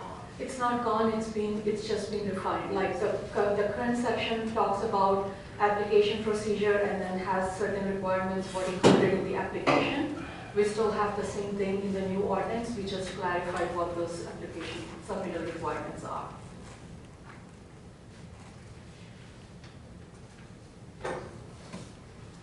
It would have been more helpful for me to have a red line version so that I could see what was missing. So the Planning Commission went through, I can provide that if you want, but that was the first thing that was that the Planning Commission, the exercise the Planning Commission went through to identify what the changes are. We do have. I'm just talking about my ability to process the information, and I'm not talking about the information. Right, so I do have those documents. If the board would like, I can provide them for review at the next meeting. So can I ask you a question about, let's see, D, hold on, I got it. Section 4, 3.90D. Number 1, it says before, Packet page number? 120. So we're kind of at the bottom third of 120. Okay, so it says before building plans are submitted to Washington County Building Department, the plans must be submitted to and approved by the zoning administrator or the designee. If I get that part, is that so that the zoning administrator or the designee looks at the site plan part of it? Yes. Okay, that's okay. Just because it, it didn't really say that, and then it talks about something different. Okay. So I think that has been quite an issue a couple of years ago because Washington County used to review permits before we signed off on zoning, and then we had some non-conforming structures that were built. But we have a very good system. Tanya Cole, who's the new building director, I'm in communication with her on a regular basis. She recently bought out, they've hired a building official, a full-time building official recently, Kirk. She bought and introduced him last week. So we're constantly trying to make sure that we communicate with each other so that things go smoothly.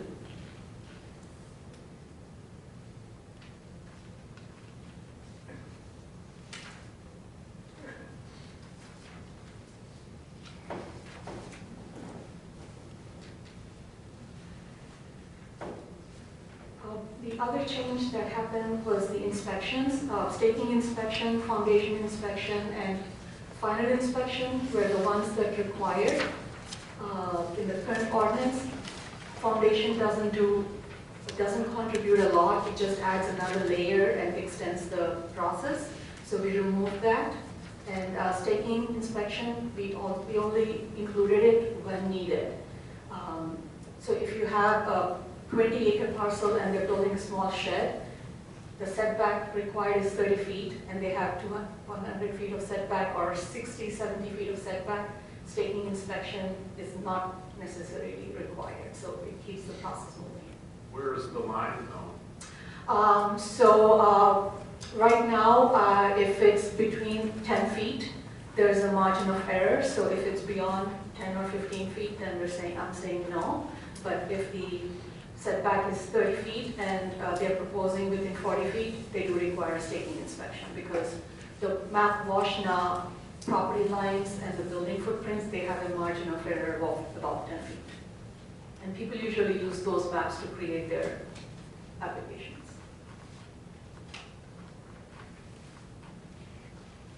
Jeff, do you have any comments on this?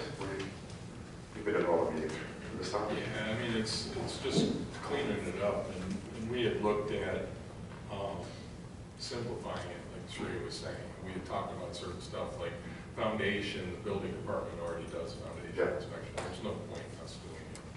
And the same thing, just simplifying it, making it easier for the property owners to actually, they don't have to meet all the criteria, just some of them, because it's already covered other places. You didn't need the redundancies. So you're good with what we have here? I know we went over this, like, word by word. Yeah, I'm ready to move it. Unless Yeah, it's, I'm curious about that last comment, Sri. I mean, the application is supposed to include a plot plan prepared by a licensed surveyor, engineer, or similar profession. So why is there ambiguity related to where the property lines are? And yet, I certainly understand if you're on a large parcel and you're building in the middle of the parcel, that there's really no issue with the side setback versus on a lot. You're doing something in its tight dimensions. So it just seems odd that we're relying on the county website for plot lines. That doesn't make sense. I'm looking at page 116, which is also up on the screen. 115 of the packet. A survey prepared by a licensed surveyor, engineer, or similar profession may be required if there's any question about setbacks or something, the site is very tight. Then we require them to get a surveyor involved to prepare the plot plan. Then there's no question of margin of error. But for the most part, we only require residents to provide a site plan that is scaled. So I've had a range of site plans that I've received where people have used a grade paper to draw stuff to scale. People have used Washington County maps for the most part and use them. And if they do have access to a plot plan in the file prepared at one point, they've used that to mark up the drawing to submit drawings. So we haven't made it a requirement that every resident has to get a plan prepared by a professional. We have, because it obviously adds cost and time for the applicant, and we've been accepting those forms as an acceptable plot plan. So that's why we still have to address the margin of error.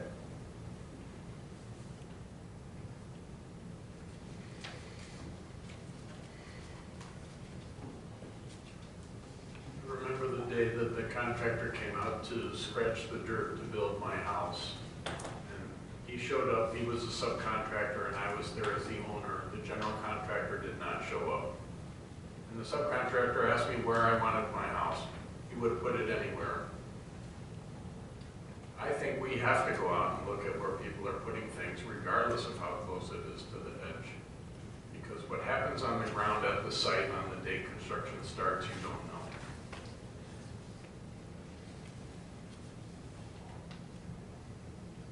So I think that's a fair question. So would you recommend, what would be the concern at the point on a larger parcel for a house? Well, I built my house on 14 acres, and on paper, it might have looked perfect to you. But what happens out in the field isn't necessarily what's on the paper.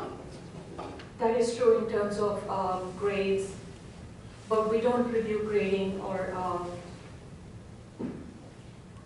but including a staking inspection wouldn't, it would just add a layer, we can always go back to it. Chuck has been helping me a lot with completing the inspection, so it definitely is, if that's something the board would like to review, we can all, it's just a requirement. The idea was that of waiving the staking inspection at that point was what we review at the time of staking is whether it's complying with water setbacks, is it complying with property line setbacks, is it complying with distances from the existing buildings. So you got a comment on that? But we do have rare occasions where when things are closer or when they haven't depicted property line properly. But I see your point too. I see that point too. When is it identified to an applicant that additional design work should occur? Additional design. Well, that there is a certified plan before.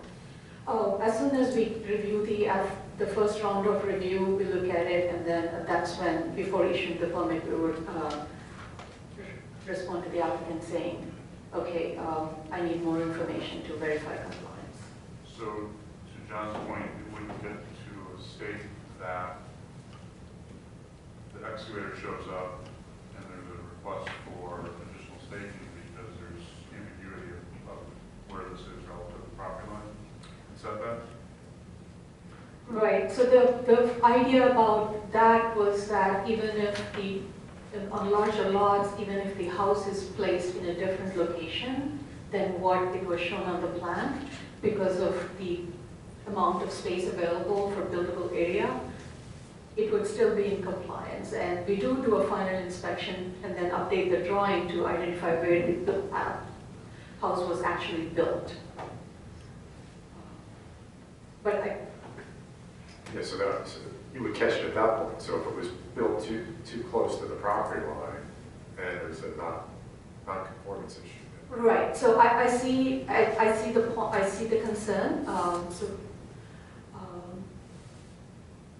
I'm open to suggestions of how the board would like to address that. I think we can do staking inspections not based on how far it is from the property line or based on site acreage, or we can just do staking inspections because we don't have a big inflow of permits per month. We usually have 5 or 6 inspections, so we're not saving a lot of time by not doing it. That proposal was only put on place to get the applicant moving forward because, we are only open 4 days a week. Chuck's here Tuesday, Wednesday, Thursday. So we're just trying to. Yeah. But you guys just talked about this at length. A long time ago, too. So. What's your thought on this one?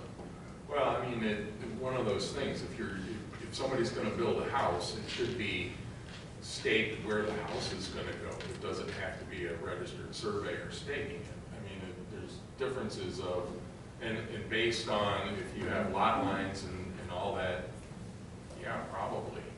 But that's if it's tight. So, like I said, this was a long time ago. This was over a year ago that we actually reviewed this. Okay, I have a question. Page 117. Oh goodness.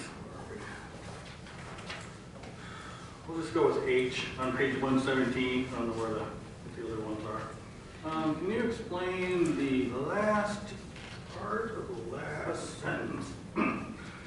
This and all other applicable ordinances. What's that supposed to be? did you say page 117? Right to enter property. H. Right to enter property. To verify compliance with this. When it says with this and all other applicable ordinances, whatever ordinances that have been reviewed before the permit was issued. So if they have a property where only it doesn't have any water running through it, then we only review compliance with property setbacks. But if it's a property on Base Lake, then we would review compliance with water setbacks and property setbacks. So the applicable ordinances is not a determination made at the time when we are on the property. It's just what was reviewed to issue the permit. So it doesn't mean like every single thing or every single word? No, no additional review is being done on site. It's just, when you submitted the plans, these are the requirements the plan was expected to comply with. So those are the requirements we check when we are on the property. Okay, thank you. So they were in, I think, I know what the concern was, but no, we only stick with what the standards were reviewed at the time of inspection. Okay, thank you.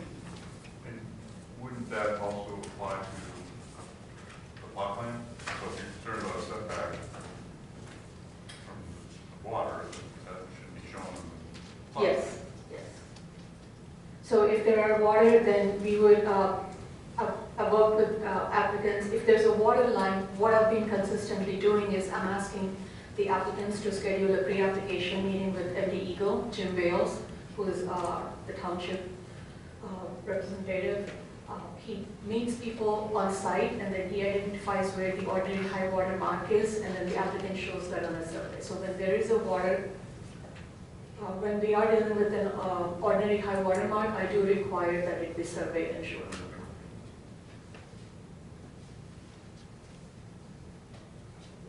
And I also work with Kestry O'Brien at DNR when there's a natural river involved.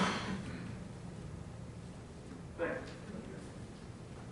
Would it, I mean, I clearly have, issues with the site plan and when it may be required, when it may not be. Would it be helpful to have some guidance around that, so that people have an understanding of when that might be necessary?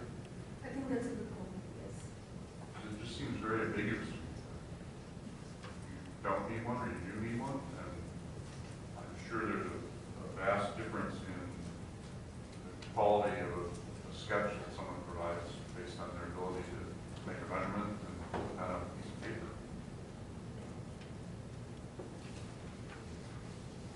I like that, because sometimes it's very interesting the kind of site plans are required. They have a plan, a square, hand-drawn, and then a star saying that's where my shed's going to be. All right, so what are we going to do then? So, I would bring back some recommendation, because the change you're asking is not a big change from what the planning commission. I think that can happen at this level unless the board feels that you go back and can go back. But I think that is something I can definitely bring back. And I also wanted to just go back and get some guidance on the staking. I know we talked about it. I don't know where we landed. If that requires some kind of a revision to the language, I will also include that. Whether we want to keep it optional or we want to just do that, because it's only adding, it probably only adds a couple inspections per month. It's not a high workload. I guess, so that would require us to let Tree know what we think about the state. Whether it should be optional or just period, everybody gets a staking inspection. what are your thoughts? For stake, okay, so first of all, it looks okay, except for what Dan brought up. I guess I personally would also, so I would like to postpone it. I would like to, I know, I'm kind of like with John, I kind of need a red line strikeout one. Not that, Right. As far as staking goes, I think it makes it more ambiguous if you don't have a straight rule, if that makes sense.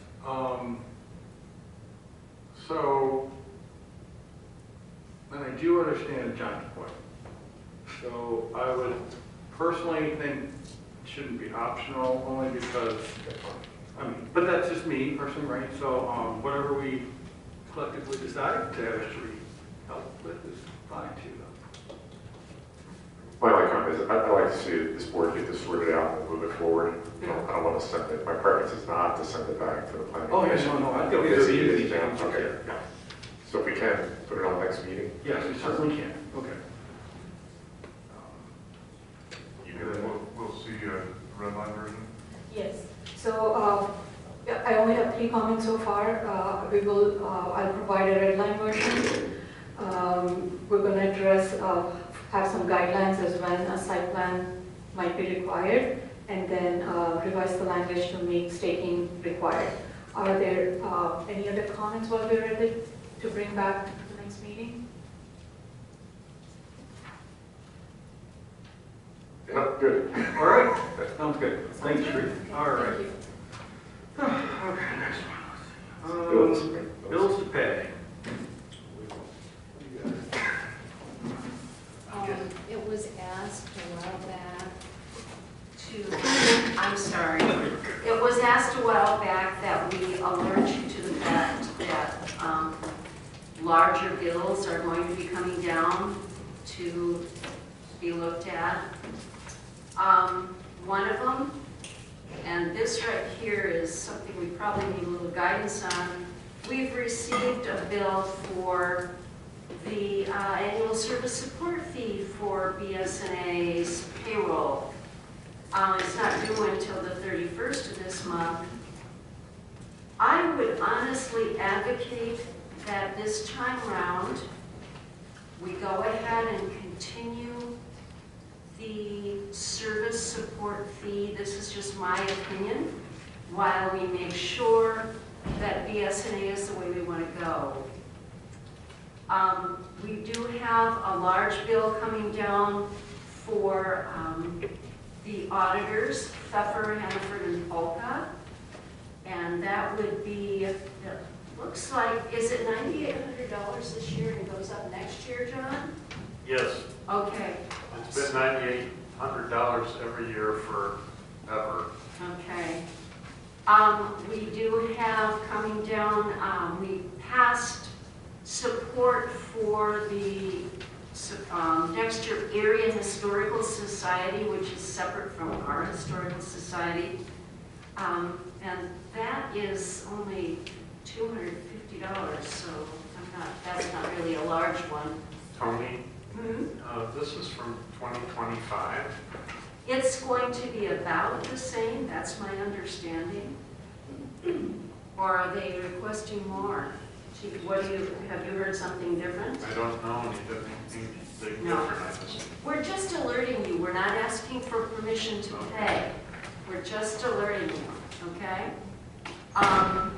We are going to have this says right on here, last year's bill, but the amount for annual dues are typically $632 to $653. They have a formula for our... Sorry to interrupt, but that's the current river watershed. Correct.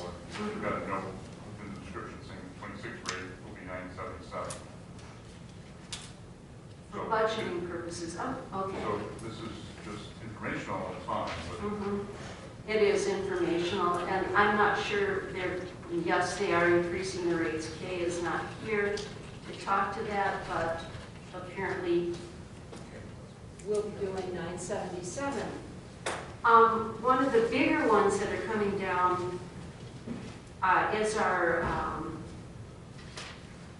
renewing our membership in the MTA. Now this is separate from our premium pass that we purchased for educational purposes and discounts. This is the amount that they actually charge us to be members. And this will be as based again on last year's. And it will be due next month, yes. So, and it will be about $7,500, $7,600.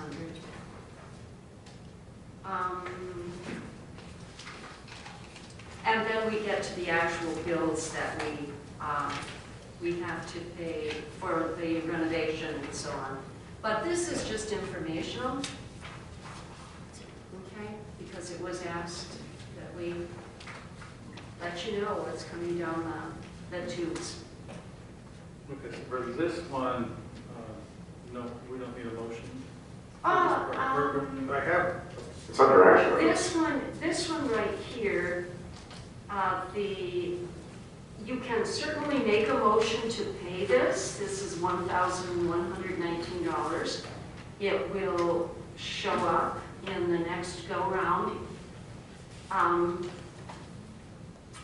It's like I said, I would recommend that it be accepted and paid even though we are working with ADP at present to transition. This will allow us, Dan, to run parallel systems if we want to. All right, so let me, sorry. For clarity, you're speaking only of the BSNA software invoice. Yes, yes, only for this. We could have that could be in the upcoming bills that we approved back here, but it's not. That's my feeling on it. That would be my recommendation. It's up to the board to decide what you want to do. So I'm looking, okay, so I have a proposed motion in front of me, and the one thing I think I would like approval for is, special approval for, is so the MTA, the Legal Defense Fund contribution is optional. Now I said, okay, I'm okay with that bill, but I think it's the board's decision whether we do the optional Legal Defense Fund contribution. We'll receive a bill that has different numbers. We will. This is last year's bill. Oh, yeah, but I mean. This is the date due here is okay. the 25. So we don't need to wait. No, see this, except for the fact that BSNA is due on the 31st, if we want to continue it, these are all just informational. Okay. Okay? All right. Well, unless anyone would like to make a motion, we can move on to the next. Well, I would move that we continue the service contract on the payroll system of BSNA for the next year. So is that a motion? That's a motion. That's a motion. I second. Okay. Okay. Any discussion? Okay, it's money. So Bradley. Aye. Aye. Aye. Aye. Aye. Aye. Okay, thank you, guys. Now, the next one. So the O'Neill invoice. That we have to actually. What's that, 131 of ours? Yes, so the David signed off on this somewhere. David is, No. David has signed it as has, I guess that's Will Gordon's signature. Yeah, well. Okay. So I would like a motion to pay, whatever it says. Application number 6. Application number 6, thank you. Good enough. In the amount of $12,977.57. To O'Neill Construction. You're good with this, Mike? Tony? You guys? All right, so moved. Okay. Second. Okay, discussion? What is the status of the checklist, the punch list? Rick? Punch list? Punch list. What's that? What is The punch list. How's the punch list going? Oh. They have a few things left to do, but it's pretty well done. What's the biggest one? What's the biggest thing left that they need to do? I couldn't tell you that. I haven't talked to them in a while, in a couple weeks. We don't want to miss the opportunity to get the stuff fixed on the punch list. That's true. I wouldn't be in a big hurry of filing that out because there's all these little things that we're going to find and you know, that's what happened with the fire hall. We didn't get stuff done because. Right, and we're down to $3,300 and that's not really enough to motivate people in my experience. That's correct. Okay, all right. Hold on. Especially when we get to the next item. I'll explain that one. All right, so I'll withdraw. Okay, thank you. So, postpone. Okay, so the next thing, you guys saw, we didn't really talk about it because we have time last month. We had. Excuse me, Mike, did we approve this No. payment? This is a legitimate bill, we have to pay. Oh. We do have to pay this bill. The punch list is something that can be discussed, but they've done all of their part, and they've done this amount of work, and they need to be paid. Right, so how does our contract read as far as addressing what your concern John raises about closing out punch lists, that type of thing? I don't know off the top of my head. That would probably be considered as part of the contingency that we'll end up having to pay. That's the withholding for such items that we might dispute.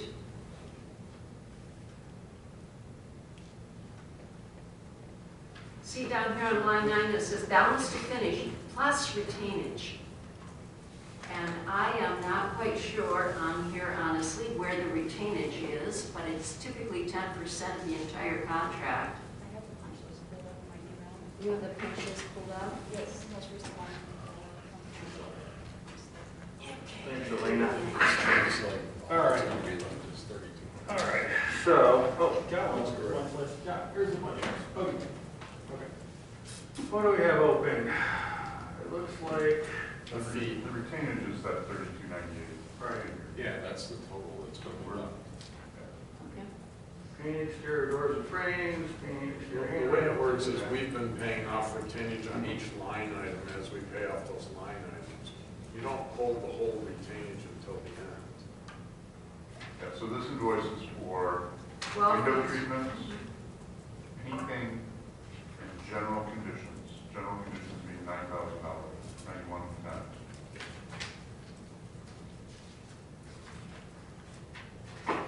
So the punch list that Elena has given me says the things that are open: paint exterior doors and frames white, paint exterior handrail black. I know they did that. Paint interior and exterior new doors white. I'm going to go with O'Neill, especially. I mean, right now, O'Neill has not messed with us at all. It's been wonderful. I trust them to keep going. When we get to the next thing, I'm gonna ask that the board approve another $70,000 so they can do the rest of the windows, which means this job will be kept open anyway, because that way they can keep it open for us and then do this next part, so we don't have to rebuild the windows. So, Yeah, I would say I would like to pay this all part. right, let's go. I'll move. I will move again. Okay, thank you. Second. I need a second. you seconded it, Second. and we were doing discussion. Oh, you already did. Okay, thank you. Well, Okay. hold on, I withdrew right now. Yeah. So what were the items that are left? Painting. The painting of the outdoors white, the painting of the, the painting of the railing black, which they did, I know that. And then another painting thing, interior and exterior new doors. Exterior doors and frames, interior and exterior new doors, white. That's painting. Okay. All right, so any further discussion? Okay. Yeah, Yes. what was the date of that document? This one, Because they may have done this when they're charging. well, that's what I mean. Let's Charging us for paint in this invoice. Updated for 2026. Yeah, so this is a 5-5. Okay, so. So they may have done. Okay. Well, I know they did the outside. I looked at the rest. So, okay. All right. Money, Shelley, please. Aye. Aye. Aye. Aye. Aye. Aye. Aye. Okay, thank you. So now we move on to the windows. So the next thing is a 71,399.46 quote for the rest of the windows. So basically, it'd be like the windows would now match the new ones on the wall, so you can tell they're shorter, which means they're off the sill, which means we won't have wall leaks. It is not anticipated that we would, in this anyway, that we would have any other reconstruction of wall. If we do, I would definitely bring all that back to us, because for right now, it's only for the window, we're just redoing windows. So all the blinds will match, all the windows will match, etc. So, I got a question. On page 137, which is the subcontractor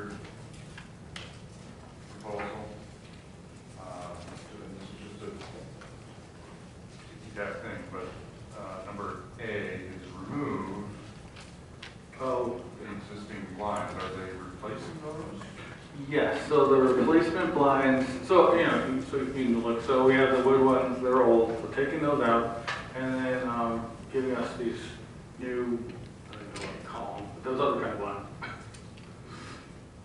So, all of the existing blinds are being replaced with new? Yes, so they'd be, yeah, just like, all the windows match the north and south walls. Okay, and then, this assumes that, I guess, we're taking care of the disposal of whatever needs to be disposed of? Actually, It assumes disposal will be on site, and then they can provide a dumpster, but it's additional cost, so. oh, curious okay, what so we'd that- have to get our own dumpster. So what did it cost us for the other dumpster? Sorry, I totally understand what you're saying. What did it cost, do you remember what it cost us for our dumpster, for our cleanup? $500 or something, somewhere in there?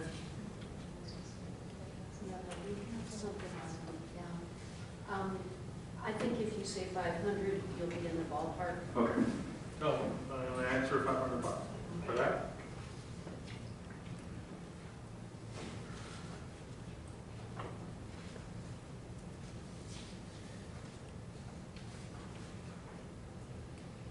And you should see how much they charge GLCC,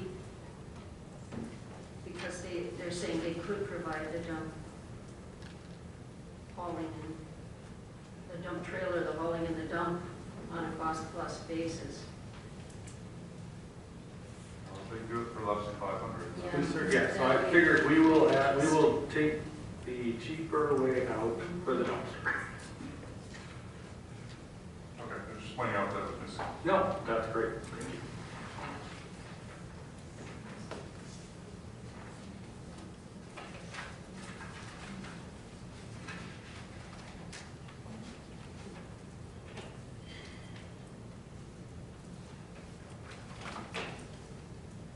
Well, I'll make a motion to approve the O'Neill Construction Chain Request number 98034, in the amount of $71,399.46, with the outstanding item of the dumpster removal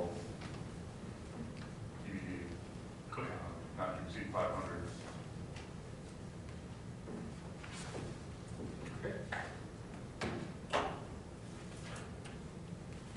Second.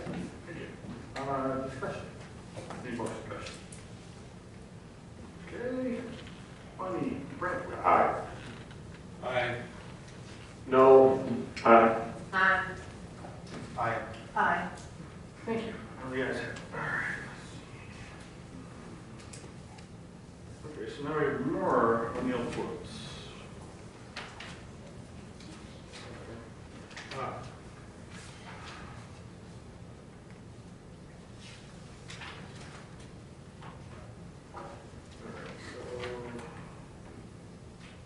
Landscaping for side gardens. What page are we on here? 155. So, I did not request this quote. I'm guessing Tony? No, this is, yeah, you did request this. Oh, I did? Oh, Yeah, okay. you requested, if you notice up here, it's an estimate directed at O'Neill. Yeah, okay. So you did walk around with this. This is the man who was here a couple of months ago, and he was with Rich, I believe. Jill, how do you say his name? I don't know either. That's He's okay. the project manager from O'Neill, and Salisbury gave him this quote for replacing, well, everything here in the description. And that would be to redo the area that is beside this concrete in the front. To get rid of all of that, to fill in the rain gardens, I guess. How does this correlate with Yeah, the natural features? yeah. Oh, the natural features, I was in on that, Yeah, Greg. It's just the pocket garden. plans. That's all they've agreed to do. So we've got these little islands out in the middle that maybe should not have been left, but they were, and now we're going to do something with them. And Kay is really excited about the opportunity to do something. So the pocket gardens are the ones that are right up against. Yes. The front spaces. Correct. Two different buildings. They're actually more against the parking lot. Yeah, they're those triangles. Yeah. That are One of the concerns is that people sometimes drive over them. Yes. Oh yeah, you can picture them right there. So the Salisbury estimate is to do these two triangle areas? No, the other areas, those are being Okay, covered so by the natural Salisbury is dealing features. with adjacent to the building, right? Yes. The two corners where the U's used to be. One set of U's that were ripped out by T&M and another set of U's that were destroyed by deer. Yeah. Where's that picture?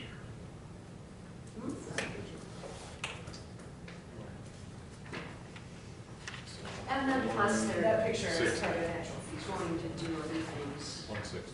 You talked around this gentleman, it's been 2 months ago, I know, Mike, yeah. and, yeah.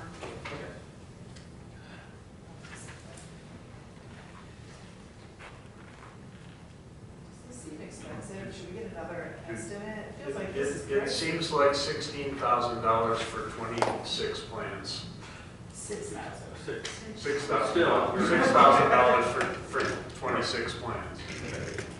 Well, I guess that's the way you could look at it, but they're going to do an awful lot of remove and dispose of overgrown shrubs around the north drainage inlet, remove weed trees from the north. They're doing a lot of removal of overgrown stuff that hasn't been taken care of over the years.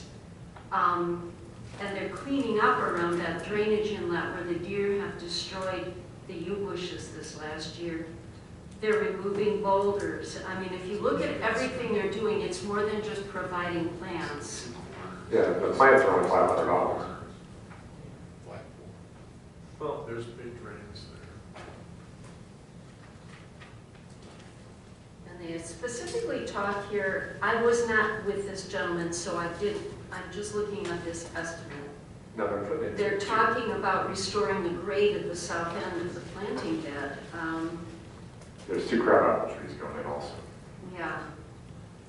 I'm not advocating for or against them. I'm just saying they're doing a lot more than installing 30 odd plants or whatever. They're doing an awful lot of heavy work in removal and. Did we specifically ask that boulders be removed? I mean, I'm just trying to. He created a plan. Where's the plan? Oh, you know what? I don't know, Dan. I'm just saying that. And, this. we're spending, we're spending, there's effort by the Natural Features Committee to native rain gardens and is this compatible? Yes. Who has done any review of that?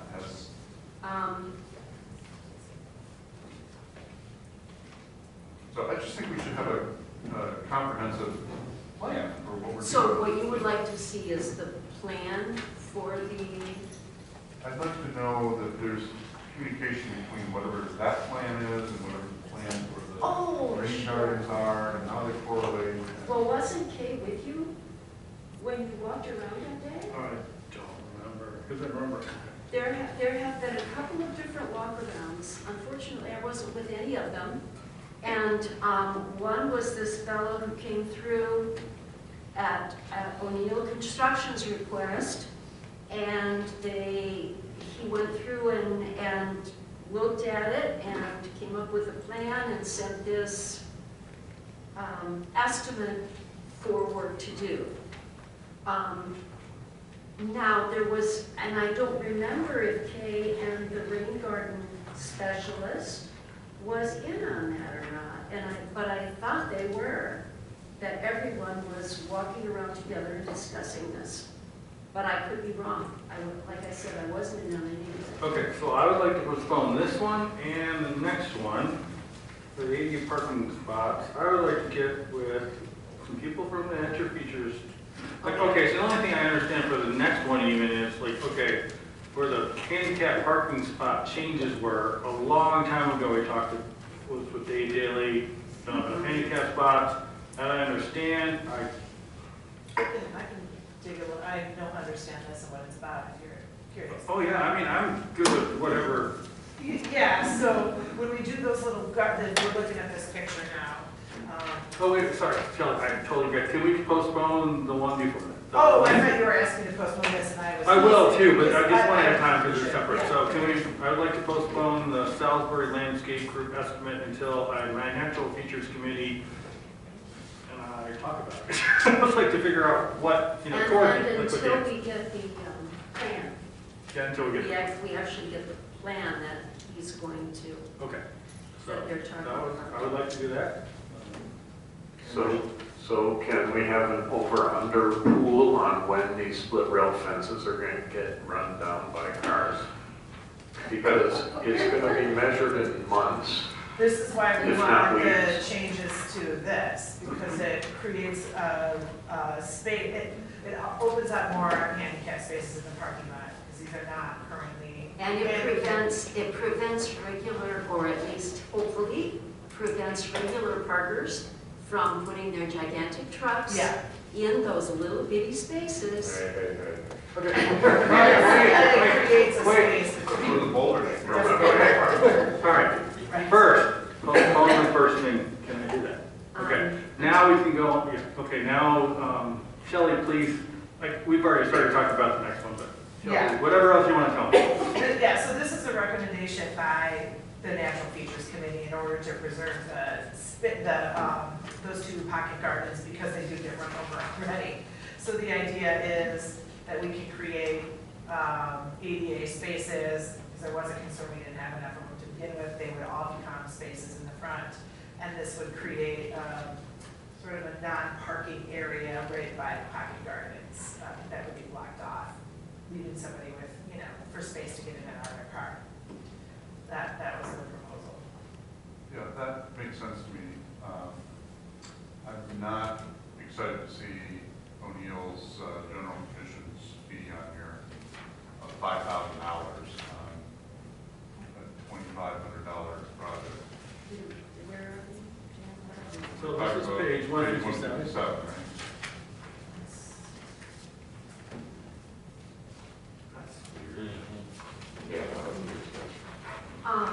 Labor.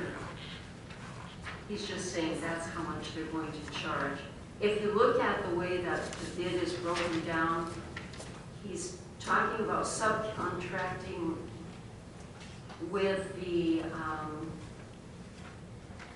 Asphalt Paving Enterprise. I'm not sure who that is, but to actually do the striping, Chelsea lumber, the material would be for the fence. The split rail fence that you're seeing in that plan, and they're charging $5,000 To put in the split rail fence. to put in the split rail fence, apparently, and other labor. I don't know, yeah. I think the Boy Scouts put ours in for free. Well, you get those Boy Scouts, John, to put them in for free, okay? I got a postal here. I mean, okay, so, and I have to apologize because my signature's on the bottom of this, and I should have asked you before I signed any of this particular one. Well, we put it in, I will take responsibility for that, Mike. We put it in your box to review, Okay. and you went through and signed it. And it's not your fault. You were signing bills. Okay. Okay? So, so with that in mind, I think, I hate to say this, I think $5,000 for those two split rail fences is a lot. Oh, yeah, that's certainly. I would do it at home. I think it's terrible. I don't know about changing I think so. the, I think we should post, I understand the, I understand the need, I understand the reasons. I just think that labor is too much for that work. Because I mean, $1,900 for the striping, the only thing I was gonna ask about that is, hopefully those aren't the same yahoos who messed up our other striping. We need, I would like to insist that we ensure that there is 0% chance that the people that painted the lines before paint lines again. Who were those people, John, do you know? They were a subcontractor to T&M. T&M should be happy to tell us who they are. We should ban them from all future jobs. Okay, so I would like to postpone this one so I can get another quote, actually. Well, I do. I think you've got volunteers for installing the fence right here, haven't you? We could try it. I don't Look see at Rick, it I'm looking at now. Rick over there. Go ahead. Okay, Jeff, sorry. But I do need some deadlines on this volunteering. I don't want this to go on and on. We've got a garden to plant. It's getting planted. It is, It's gonna yes. be planted at the beginning, I think the date is June 6th. Okay. I think it is. Yeah. That's the proposed date we're trying to match up with, because they've already got the plan, so they got to get the ground. Jeff, They've got to get in the what do you got? ground. What do you got for me, Jeff? Just with regards to the ADA, I had thought the concern wasn't lack of ADA spaces. I had thought specifically Dave Daly's concerns were the spaces were too small.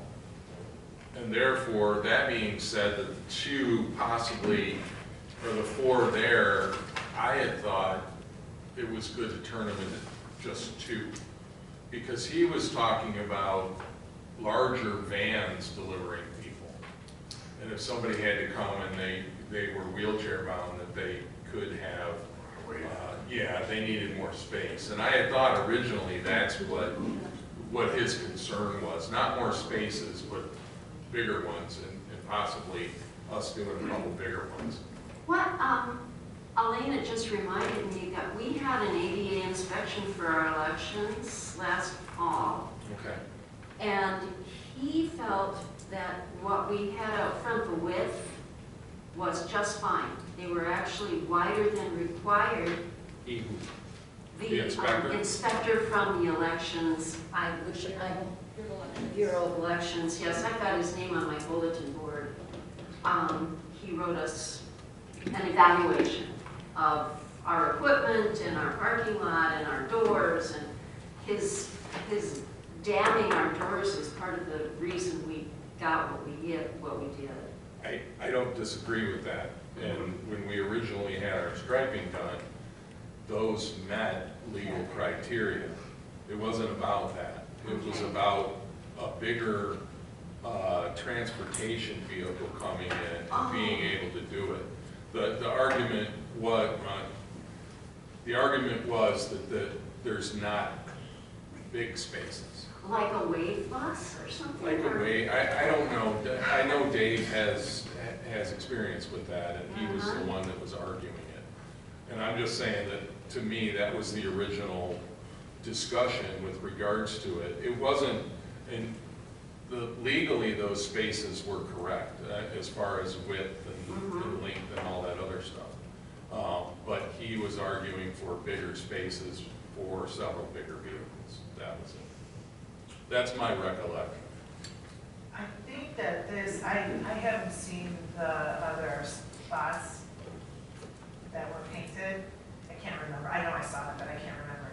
This, though, I mean, the measurements aren't in here, but this does create van accessibility with the way this is drawn. There's definitely van accessibility. That's what the space in the middle is.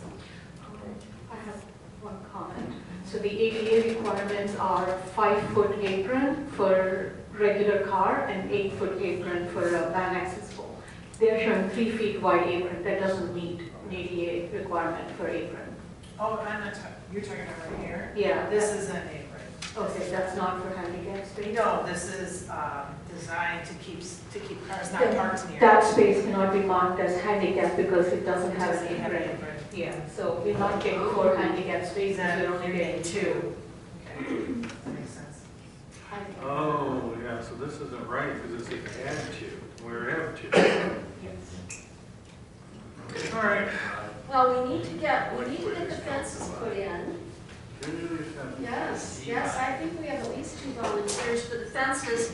And then we will get something, a redraw on these parking spaces, okay? All right. So that's combined and really should be broken into a couple of different. Well, even if it creates just 2 spaces and we lose Yes. 2 regular spaces, that's still okay because it does support Dave Daly's, concerns. Correct. Yes, it does support his concerns and it gives us a buffer for those gardens. Yeah. To keep the trucks from rolling over them. Fences are still going to get hit. We'll kind of need to put them right back up, John. All right. Next item, Aren't you please. glad you're between your clerk and your treasurer so nice? Okay, no, it's one of those things. Okay, so. It is one of those. Okay, budget amendment for road maintenance and repair. No, that's John. John. He just wants a. That's not from me.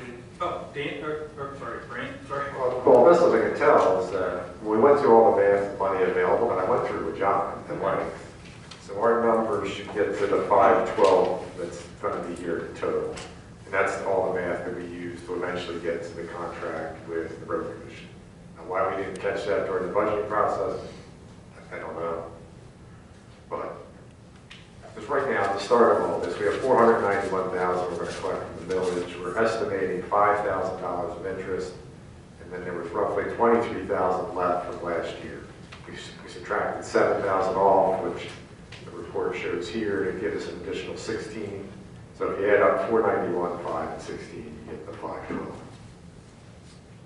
So in our contract with the road commission, our contribution is going to be 512. Hence, we need this budget.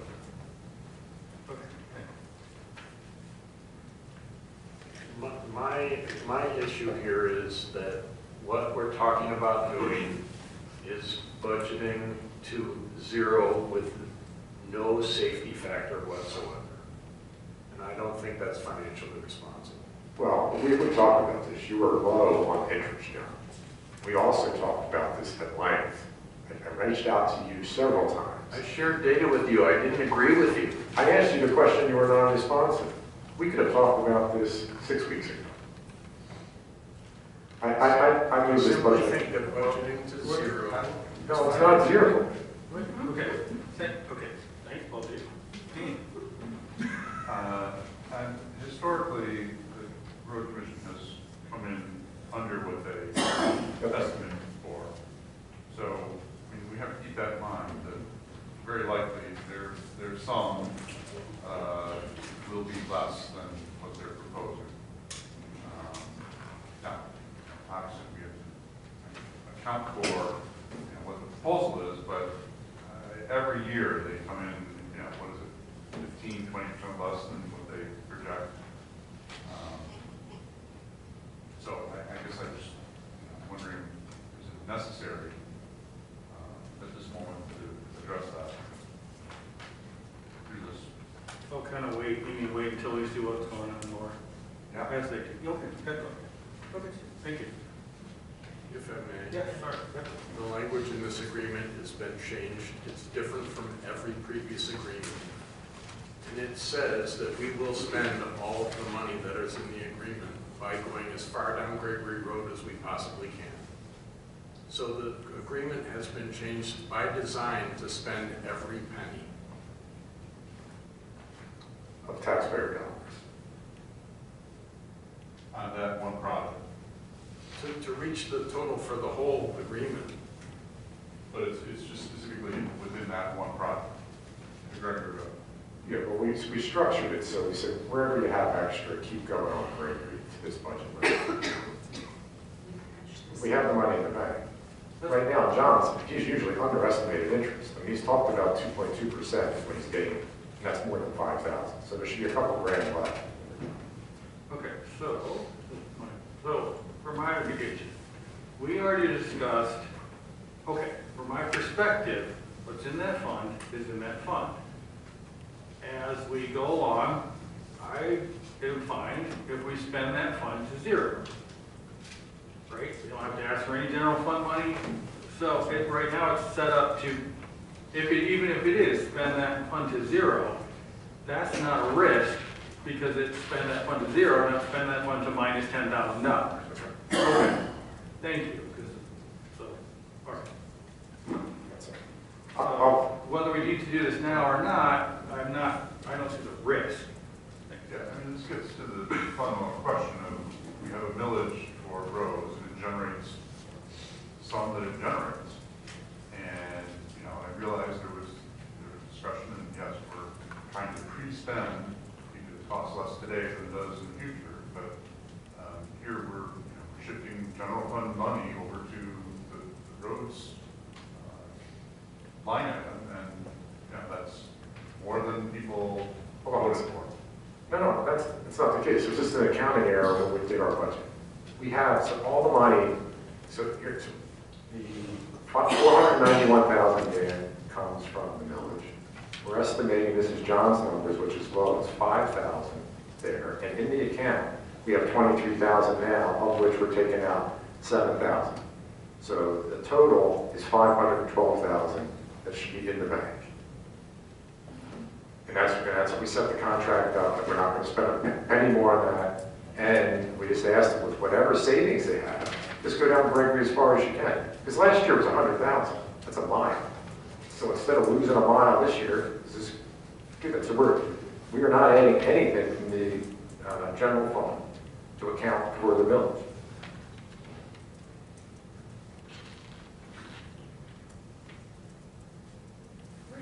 And I haven't looked at this, but I trust John. And he says the ending balance in the road fund as of 4/30 was $405,85. And that's what's in there, like 3 weeks ago. So, I'm not sure what you're asking. What you're asking us to do is to move the money. You are saying what was promised versus. This is fine. No, this is fine with me. Yeah. So I asked John for the reports to avoid this. Yeah. So 6 weeks ago, we went through that, what the starting balance was going to be in the village, and that was 491. And where we started last year was that we had an excess carryover of 23,000. So we had 23,000 in there, we had 491 from the millage, and we then estimated 5,000 for interest.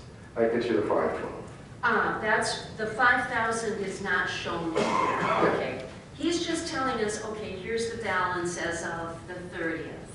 Yeah. And he's not saying anything more about, I'm guessing, we'll make this much in interest or anything else. Okay. Okay. I see what you're getting at. Yeah, and while I was hoping to avoid this conversation, this is why I worked with John 6 weeks ago. I know. It also depends on how many meetings you guys hold. Yeah, right now, I expect it to be less than what we were before.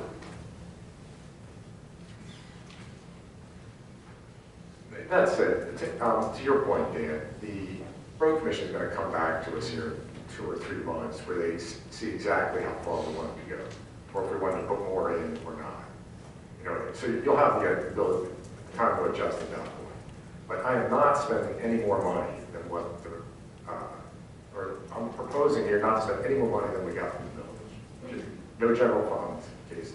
This is literally an accounting error that we did. If we'd done this math before the time of the budget, that number would have been in here. So we're just correcting the budget. Okay, thanks. Jeff, Mr. Also on the road committee, what do you think? I'm confused, sorry. No, yeah, you do. Statement, we're not to exceed $511,951, but our millage generates 491. So how can you say that we're not spending more than we're generating? Because we didn't spend 23 from last year, Dan. There was $23,000 in the road fund at the conclusion of last year's effort. And that was due to the road commission not being able to use everything because of timing. Remember we talked about putting it up? No, I'm confused. Again, I'm sorry. There's $499,000 or $405,000 that includes the 23,000. Yes. So then where's our math off, John, from when we talked before? That's my understanding. If, There's going to be right here, a payment from Washtenaw County it says there's to make us whole on the delinquent that's real property tax. this one here. And Yeah, so that's your spent answer, on yeah. the So it's gonna come up to that and they- number. But the reality is the same. and this right here is. The proposal is to plan to spend to zero. And I'm fine with spending to zero, except there's no safety factor. There's no safety factor. You have a couple extra meetings, you don't make as much interest, you go into the negatives. Can I ask a question, just out of curiosity?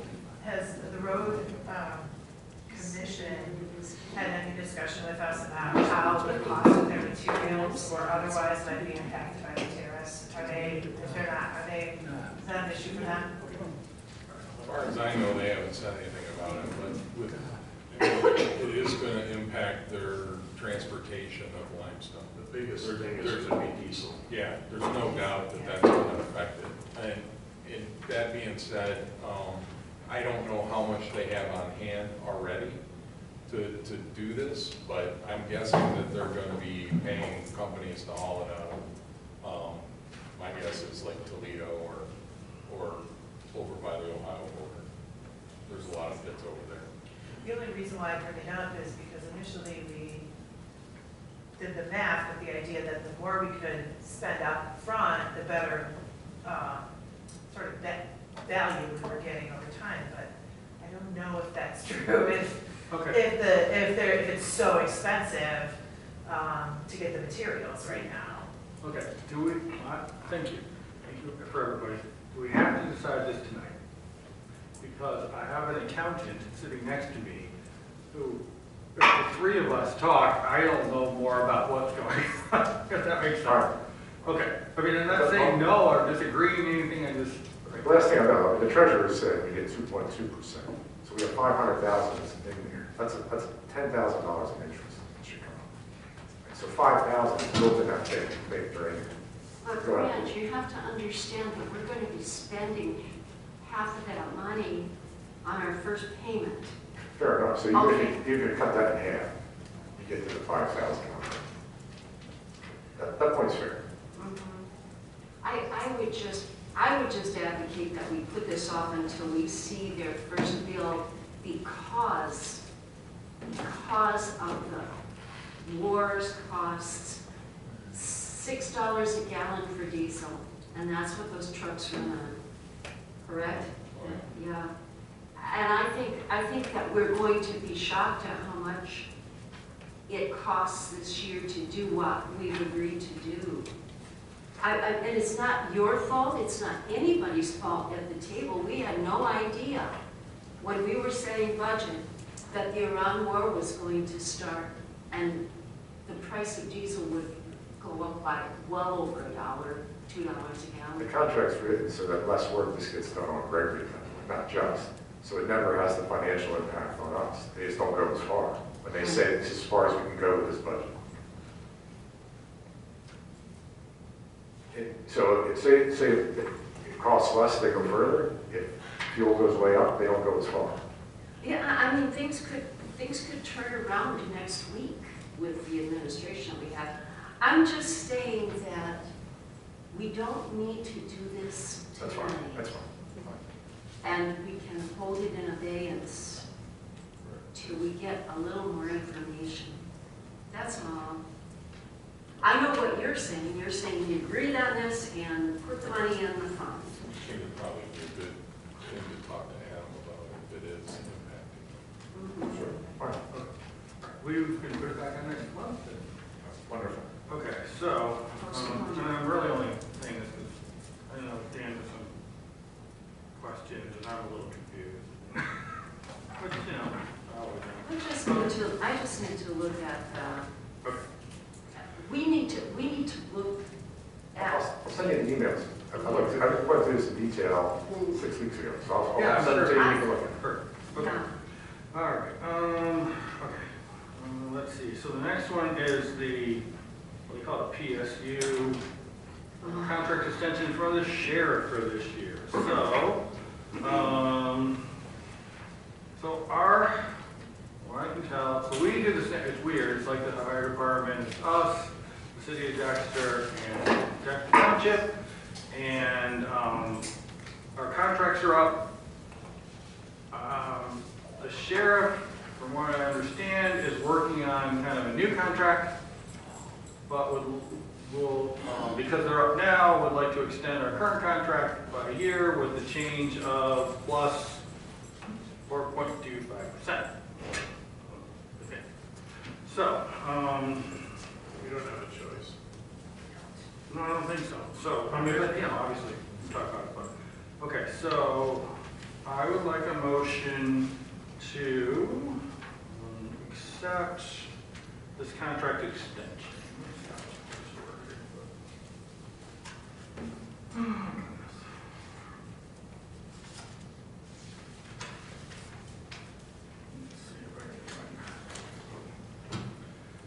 To accept the police service unit contract extension and its proposed amendments through December 31st, 2027 for $200,869 per PSU. So moved. Okay. I'll support. Okay. Other discussion? Okay. It's money. Shelley, please. Aye. Aye. No. Aye. Aye. Aye. Aye. Okay, thank you. Ayes have it. Next one is Western Washtenaw Recycling Authority. We're gonna, the price increase is from $6,500 a quarter to $7,000 a quarter. There's not really an explanation as to why, but based on what I have in here, Probably diesel. yeah, I would guess diesel. Oh, and dumping fees. I know that they're going to change those, or they're working on those, or looking at it, or something. At the state. So, okay. Let's see. So I would like a motion to authorize the payments for Western Washtenaw Recycling Authority services at the increased price of $1,000 per quarter. So moved. Second. Okay, any discussion? So, Mike, I have with regards to this, do we get anything from the county to help with this? Not that I know of.